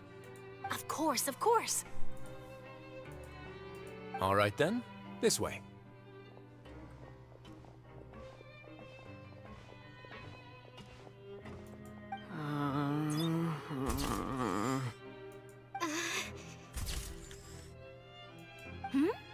Hey, no need to be so nervous. I've already taken all the photos we need. Miss Charlotte, do these pictures really need to be published on the cover of the Steambird? It would seem that Miss Lorvine doesn't want her face to appear beside that of Mr. Jurier, hmm? Sir, please don't say things like that. But it looks like dear Mr. Jurier denies it. Might this interview be very important to you, then? No, I just... This is my first time being interviewed, and I'm very thankful to the Steambird for... Now, I might not look it, but I actually did meet Mr. Edwin once. And I'll be honest, I enjoyed chatting with you more. You've definitely got more of that genius vibe going on. The boat that brought about a miracle, the ark that saved the people. Why, you recreated a myth back there, like an emissary of legend. Still, if I might ask, where's that flying ship now? Huh! Looks like Charlotte's trying to get herself another exclusive scoop. I have to apologize, but that ship is presently in the bowels of our factory. I'm afraid it won't be easy for you to get a shot of it. Really? Well, then in that case, could I have an interview with you to make up for that loss? Она действительно умеет выжимать из каждой возможности все до последней капли. You already know my answer, I'm afraid. Best you interview our head nurse instead. Or perhaps you'd like to take another photo of this couple of researchers? Did you really have to use the word couple? Well, then, 2 solo photos will do. Is my hair messed up? Please, someone help me have a look. Things sure are getting pretty lively here.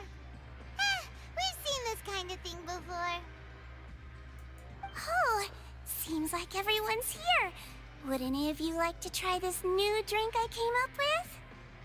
Ah, Siegeween. Hey, Miss Charlotte. Why don't you, take some pretty photos of our head nurse? Sure. Come on, Miss Siegeween, over this way. Let's find a brighter spot. Huh? Sure. Do I have to smile? So, how have things been at the fortress? Same old, as you can see.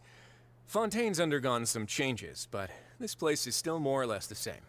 Other than that flying ship, it got a tad too much attention, I think. That's why I decided to let the interview go through. We should direct more public opinions toward the behind-the-scenes heroes. Am I right, Mr. Jurier? Miss Lorvine? You're too kind, sir. I believe that you too should have your day in the sun. Not that you would want that, which is a pity. I'll just leave the spotlight to you two. Мы прогулись здесь новостями с поверхности. Lots of things happened that day, huh? Anyway, regarding that Harbinger, I'm not sure you remember, but his 3 young followers are still waiting for his return. He sure did win them over, huh? I'll tell them that there's good news and bad news. The good being that their boss seems fine, and the bad being that they must face extended sentences for abetting his escape. Oh, actually, what about you? Are things gonna change for you too? What change can there be? The fortress will keep chugging along, and so will my duties. As to what Miss Farina's departure will mean for the nation, and if our laws and governance will be transformed, we'll leave those to the folks in the overworld. Hey, everyone! The photo shoot's done.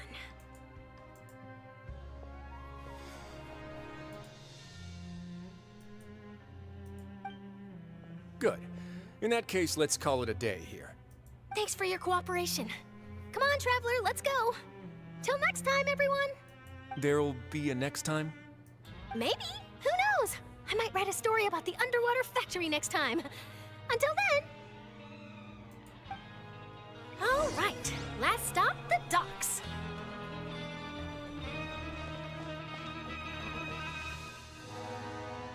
Интеграция сочетания цветов. Но мне интересно, у нее есть вот эти вот ушки и хвостик, как у мелюзины. Она мелюзина, но цвет лица у нее и ноги нормальные. То есть, чем это обосновано? Тем, что она долго живет, она странная родилась, что произошло? Почему она похожа на человека больше, чем остальные? Никто не даст на это ответ.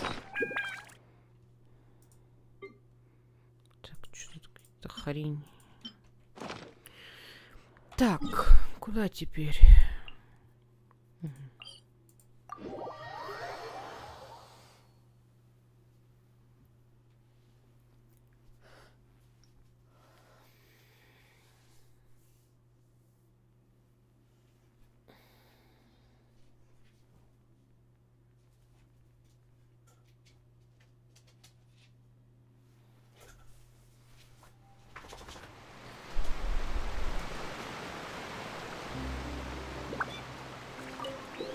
Ой, нет.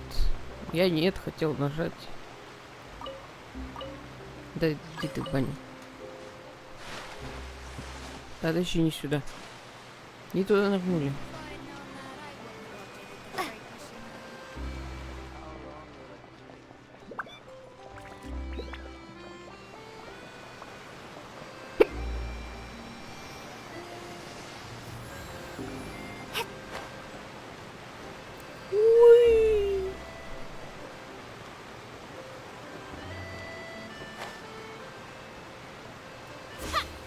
Уи.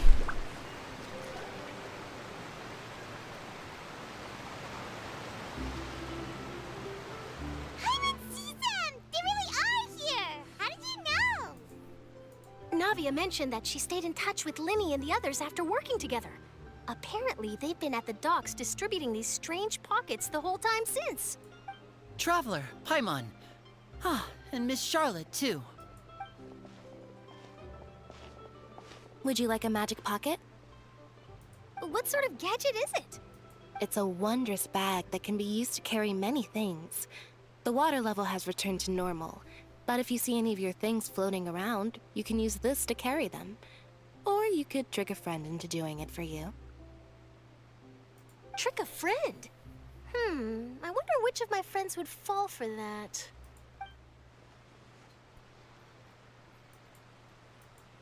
You could just make a friend like Fremine here. Isn't that right, Fremine? Ужасно. Is this what you meant by I'll help you make some more friends? To be honest, that sounds pretty sweet. Could I have your contact, please? Sure. Please, write down my address. Lynette sure is working hard to help Fremine socialize. He was the one who proposed doing this. He even wants to assist in our magic shows. Ему подойдет. Yes, I was planning to first introduce Pear as an assistant, and later Fremine himself. In the future, I think we can leave underwater escape magic to him too. That said, would anyone want to see a diver escape underwater? Oh, it'll work out. Every journey begins with the first step. He'll become a part of our show eventually. Lynette, could you come over? Miss Charlotte says she wants to take a picture of us. Got it. My, that Charlotte is rather perceptive. She got rid of everyone the moment she realized I had something to say to you. So, how have things been, Traveler? Неплохо. Father says that you did a great deal during the latest events. She's very grateful for your contributions to Fontaine. That's all right. We were more than happy to help. So, what's she doing now? Oh, I guess you haven't heard. Well... After Lady Farina left, Father and Monsieur Neuvillette opened negotiations, during which he gave Fontaine's gnosis to her as a diplomatic gift. A diplomatic gift? A gnosis? Yes, I was quite surprised at first myself. But when I thought it over, there were actually a number of things going for it. It could have been done as an apology for the incident with Lord Child, or as thanks for his help in tying the all-devouring narwhal down. Furthermore, Father did also lend significant aid to Fontaine and Poisson. Well, that's true, but this is a gnosis we're talking about. Doesn't this seem a bit irresponsible?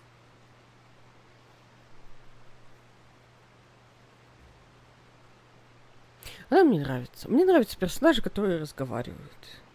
Они бьют кому-то лицо.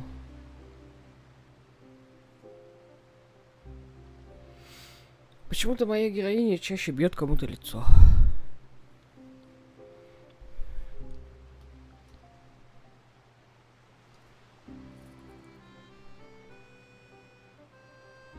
Так что они с Доторой пока этот самый... Ну, Дотора без сомнения фаворит.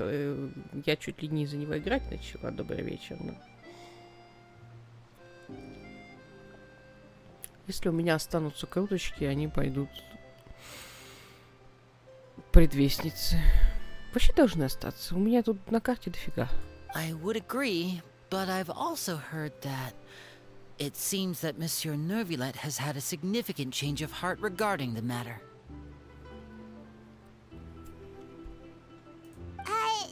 So there's some reason for this that only Neuvillette knows about? I suspect you'll have to ask him about that yourself. Ah, yes, speaking of which, I did see him strolling around the entrance to the Fortress of Meripede a while back. Isn't he real busy and stuff? Paimon didn't think he'd have the time for that. But back to the topic. The gnosis was given to the knave, right? What about Child? They say that he's returned to Snezhnaya to recover from his wounds. I hear that the recent disaster really did a number on his health. Ну, думаю, теперь я могу считать его боевым товарищем. That's true. When you think about it, we've had loads of run-ins with the Fatui. To think we'd be allied with them this time. So shocked by such a simple switching of sides?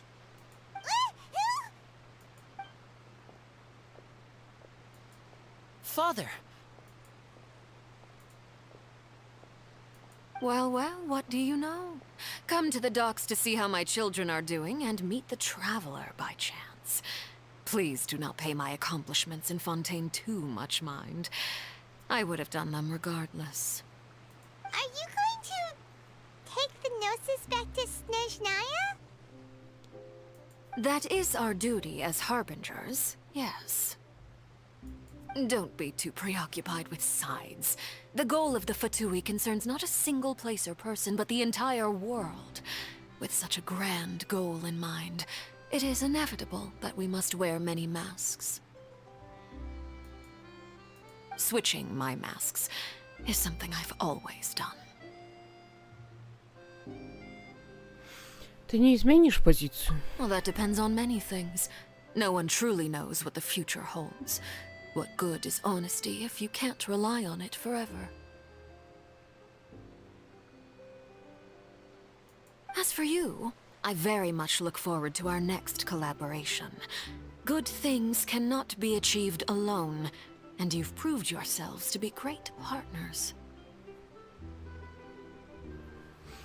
Да, кстати, передай это Чайлду, пожалуйста. A vision? All right. I'll remember to return it. Thank you for keeping it safe for him this entire time.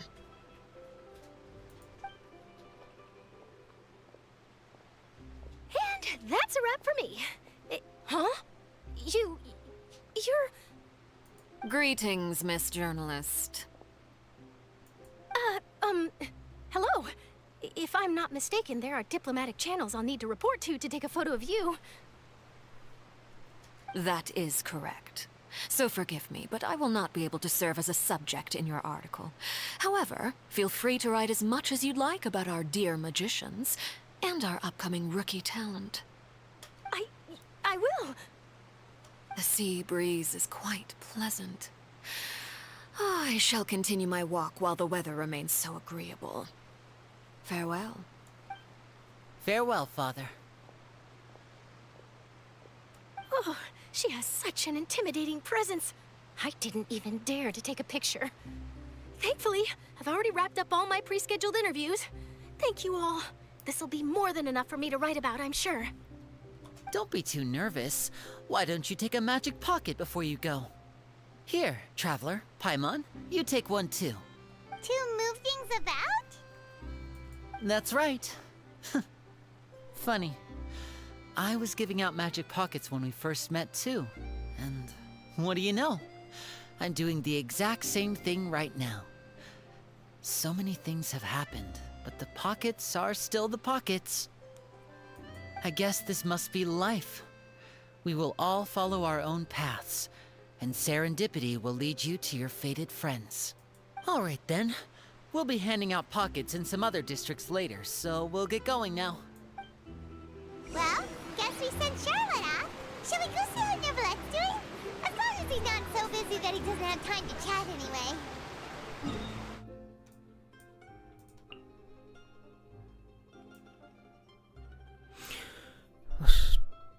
Господя.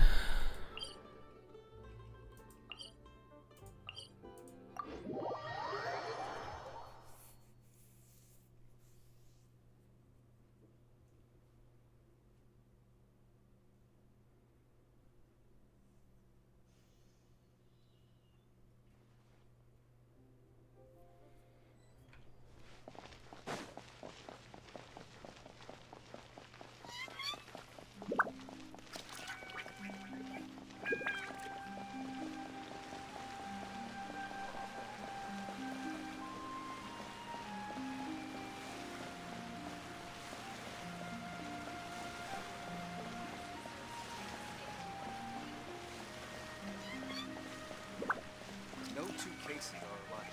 With details, guidance. Lady Verena hasn't changed.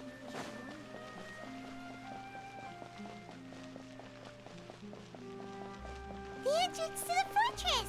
Ooh, he really is there! Я чуть в пропасть не упала, вы заколебали камеру поворачивать.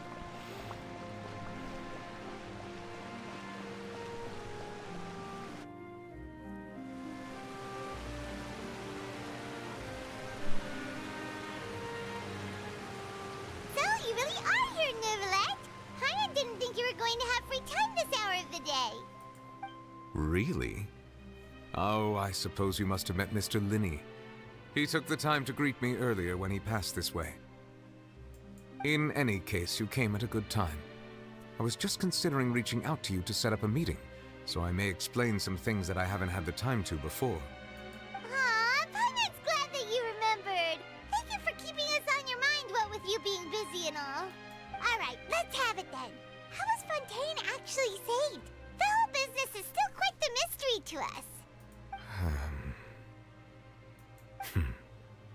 It is strange how words can often leave a bitter taste in the mouth when it finally comes time to say them out loud. Юля тихо вздыхает, прежде чем рассказать вам правду о том, что он видел в тот день. Фагалорс обманула небесный порядок и воспользовалась бесконечным спектаклем Фурины, чтобы спасти Фонтейн. So that's what happened? Я сама видела только роль Фурины. Focalord destroyed the divine throne of the Hydro Archon and restored your power to you, transforming you into a fully fledged elemental dragon sovereign!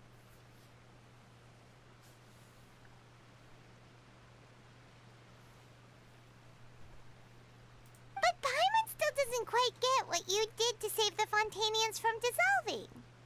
For me, the authority of the ancient dragons refers to absolute control over the hydro element. Fontanians were incomplete humans born of Egeria's use of the power of the primordial sea, with constitutions similar to that of mimics. But so long as those primordial energies remain within them, I could use the ancient dragon's authority to grant them true blood, after the fashion in which life was first brought into being on this planet.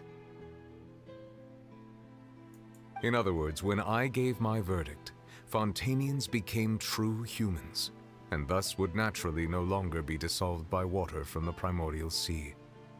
Focalor must have counted on you to make that decision as well. Your verdict was the key to making the prophecy appear to have come true while saving everyone. Можно сказать, что именно в тот момент фонтейнцы родились по-настоящему. Yeah, and in a manner of speaking, Focalor finally managed to fulfill the original Hydro Archon's wish to turn Oceanids into real people too. It seems from your expressions that you still have more things you wish to ask. Ask away. I will tell you the truth as I know it. Тот приговор, вынесенный Чайлду. I have investigated his case along many avenues, and I have learned that he once fell into an unknown chasm when he was young. There, by chance, he awakened the all-devouring narwhal.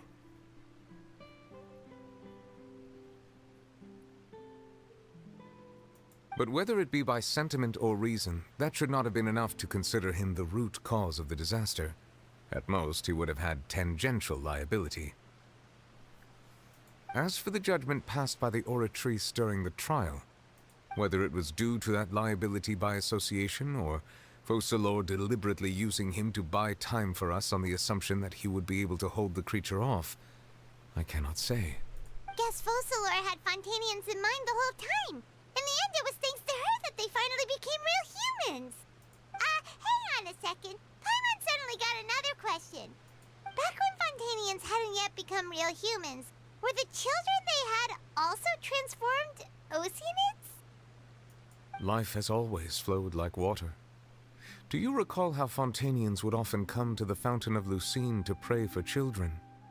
Yeah, Lynette said the fountain is where all the waters in Fontaine converge. In truth, even those couples did not know that such prayers were no mere custom, but instead a form of ritual. Those Oceanids who were blessed within the spring water would later descend as new humans in the coming months.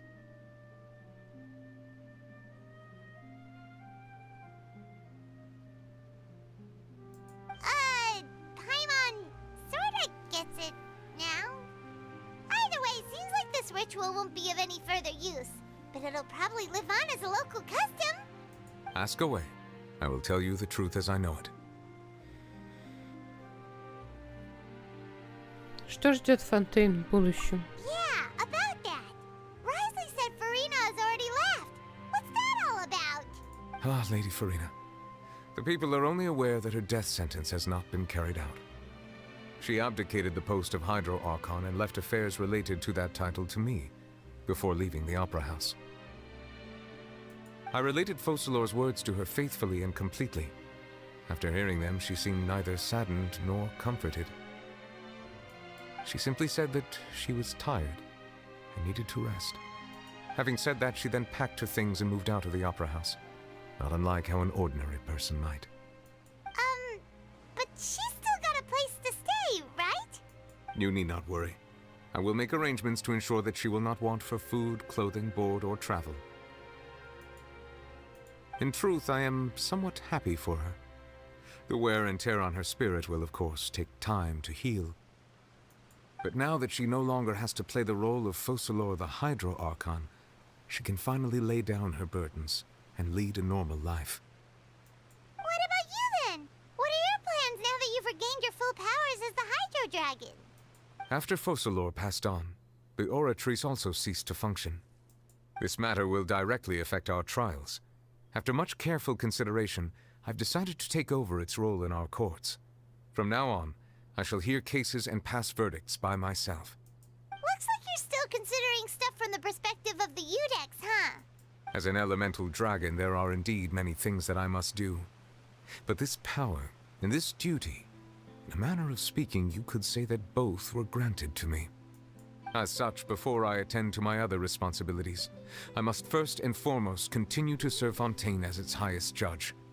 The duty of the Hydro Sovereign and the duty of the Udex shall coexist within my person. Additionally, the Hydro Archon's departure has brought about another problem, which is that the Opera House shall no longer produce indemnitium. That's true. That power was derived from the people's faith in the Hydro Archon, wasn't it? Wait, but the various mechs and machines in the city are all still okay. Where are they getting their energy from?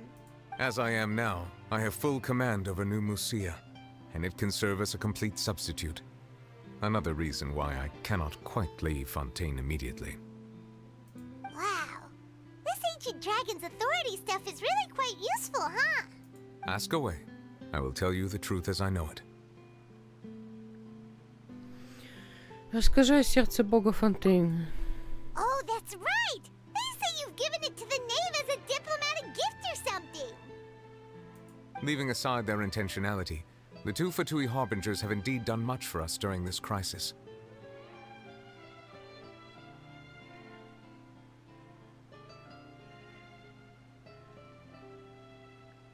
Their sole remaining goal in Fontaine, at least at this point, would seem to be the Gnosis. The Oratrice has ceased to function. The Hydro Archon's divine throne is now no more, and I do not need the Gnosis's power. As such, it has lost all meaning for Fontaine. If the Fatui have impure designs, then we might as well accede to their request now, and avoid unnecessary conflict. What complicated considerations?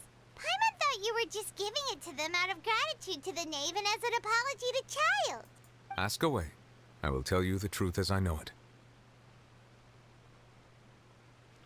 Насчет следующего моего пункта назначения. You will soon be heading to Natlan, I presume.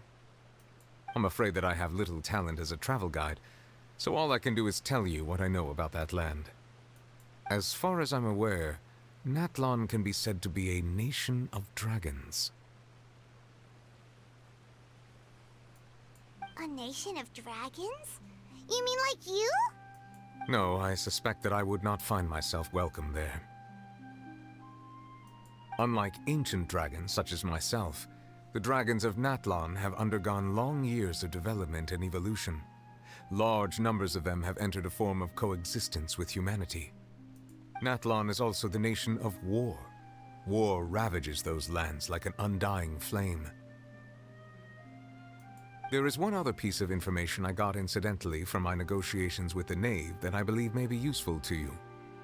The Harbinger known as the Captain has thrown his hat into the endless ring of war. The Captain. Sounds like a real tough customer. Seriously, everywhere you look, there's a Fatui Harbinger doing their thing. I suggest that you fully prepare yourself before going to Natlan. In the meantime, Fontaine's doors will always be open to you. Ask away. I will tell you the truth as I know it. У меня больше нет вопросов. Hang on a sec. Paimon's still got a question about the Gnosis. When we spoke to Linny earlier, he mentioned that your attitude towards giving away the Gnosis had clearly changed. We guessed that there might be some reason for it that only you were aware of. No wonder the House of the Hearth is the Fatui's intelligence division. They are certainly sharp. So regarding this specific issue, I was just getting ready to share something with you. What is it? In truth, I exchanged some further words with that lady named Skirk after sending you two back to the surface. It went something like this.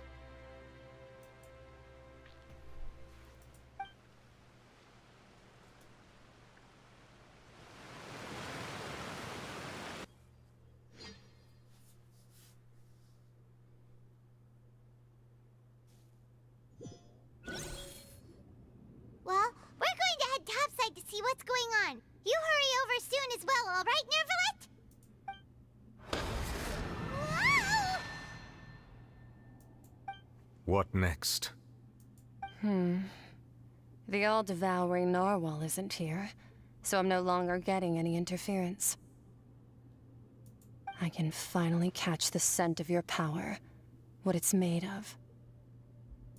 It is the authority of the planet's primordial dragons, but with something very similar to a god's curse mixed in. It's quite a novel blend. I'm sure I've encountered something like this before. What was it again? I do not know what you speak of. Of course. How could I forget? You should have the remains of the third descender on your person, yes? Третьего сошедшего.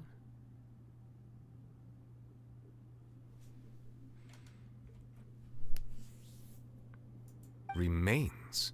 I've never heard of any such thing. Huh. According to your parlance, I believe it may be called a gnosis. Well, that much is true. After Focalor's divinity faded, she handed her gnosis to me. But I fear I have never heard of it described in the manner that you just did. I've been training with my master, the Foul, ever since I was young, and I have never returned to the surface since. So most of the information I possess, I got from him. It is only natural for those who are greater than humanity to possess a different sort of common sense, which is why there are so many problems in our attempts to communicate with humans. Regardless, you should probably get rid of objects of misfortune to prevent any disasters from befalling you. To live in itself is a blessing, but once a person dies, the bonds he once had with this world shall all turn to curses.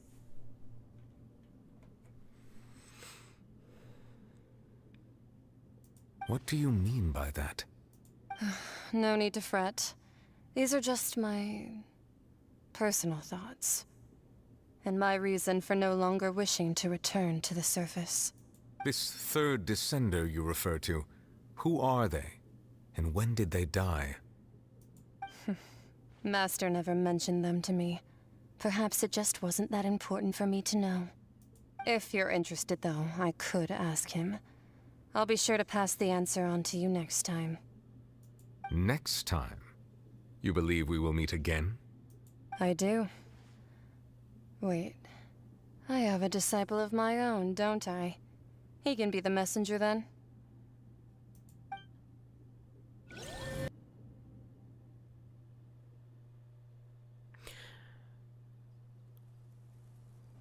Ахида говорила про 4 сошедших. That's what she told me. Whether it would prove useful or not, I wanted to pass that information on to you. Вроде 4. Но это было уже достаточное время назад, чтобы я позабыла. Может быть, больше было. Надо будет вернуться к этому вопросу.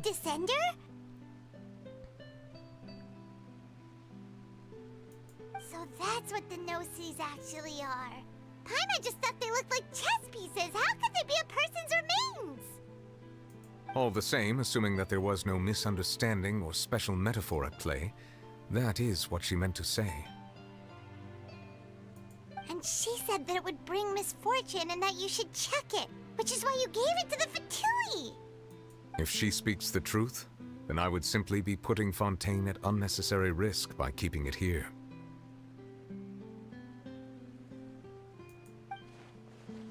Сошедшие. Она упомянула сошедших. Я 4-я сошедшая. Для меня это означает 2 вещи. Во-первых, сердце Бога связано с сошедшими. Во-вторых, тот, кто пришел сюда до меня, мертв.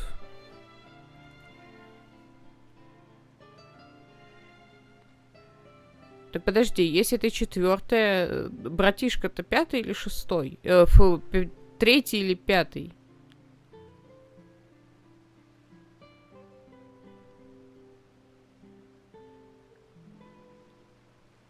Как они близняшек считали? I had guessed that you might already be familiar with this concept, but I did not expect you to be one of them. That means that the Gnosis, which are exceedingly element-compatible and can even enhance elemental abilities, do indeed come from the third descender. Настолько хорошо совместимые с силой стихий, что способны усилить элементарные способности. I wonder, does your body also possess similar properties? Like being able to use elemental reality, right? No, let's not think about this stuff right now. It just feels creepy. Comparing the Traveler to the dead third descender and all.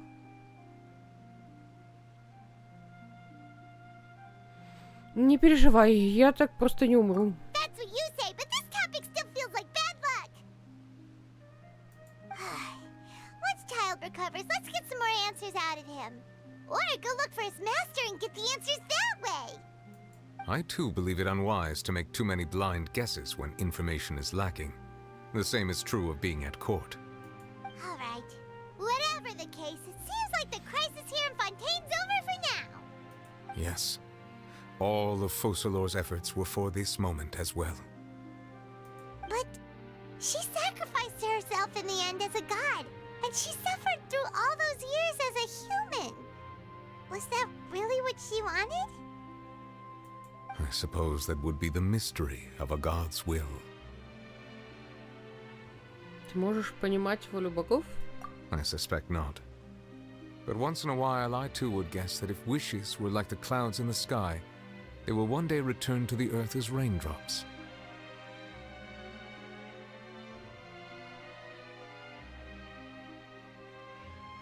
Life flows like water, and rain is the final answer. The water levels may sometimes tilt one way or another, but the rain falls fairly upon all. And what, ultimately, is the difference between the rains that fall upon all of us?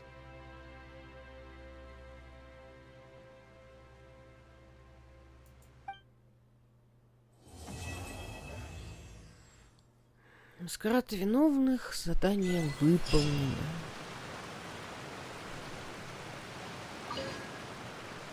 It seems from your expressions that you still have more things you wish to ask.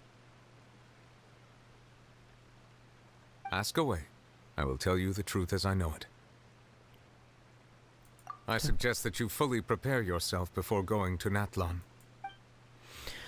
Так, все, он ничего больше нового не говорит.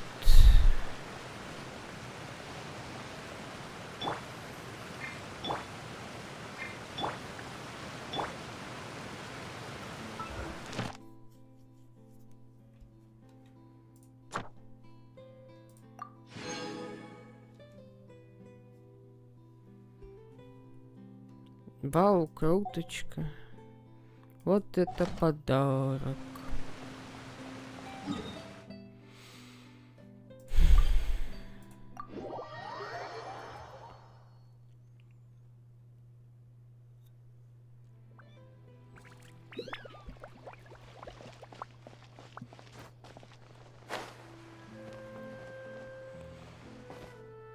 Так, подождите, а если этот самый Фурина сейчас является игровым персонажем, то девочке все-таки досталась сила Гидры в итоге за все ее страдания.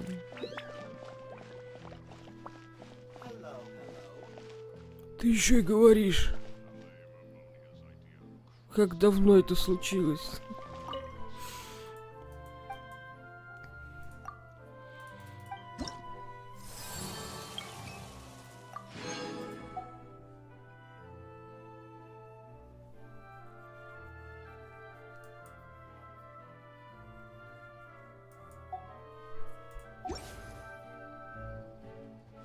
Так, ну у меня еще на самом деле квестов много, которые можно поделать, потому что я какое-то время не играла вообще.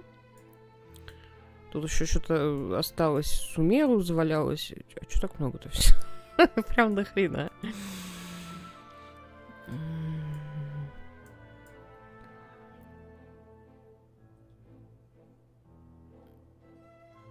Пари еще. Ой, кошмар. Такая душнота.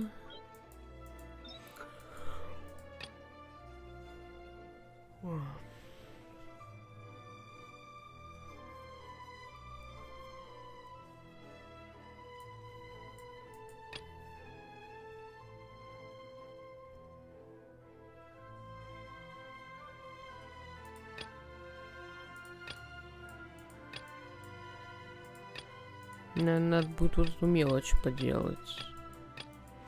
Но это уже все потом.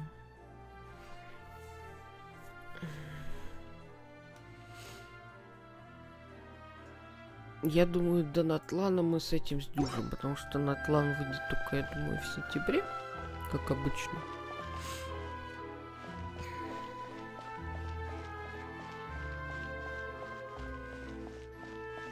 Что-то затянулся квест. На сегодня все. Ссылочка на весь плейлист Genshin Impact обязательно будет в описании. Подписывайтесь на канал, если вам интересно. Оставляйте комментарии, заходите в соцсети, все ссылочки тоже там внизу. Всем хорошей ночи и пока-пока.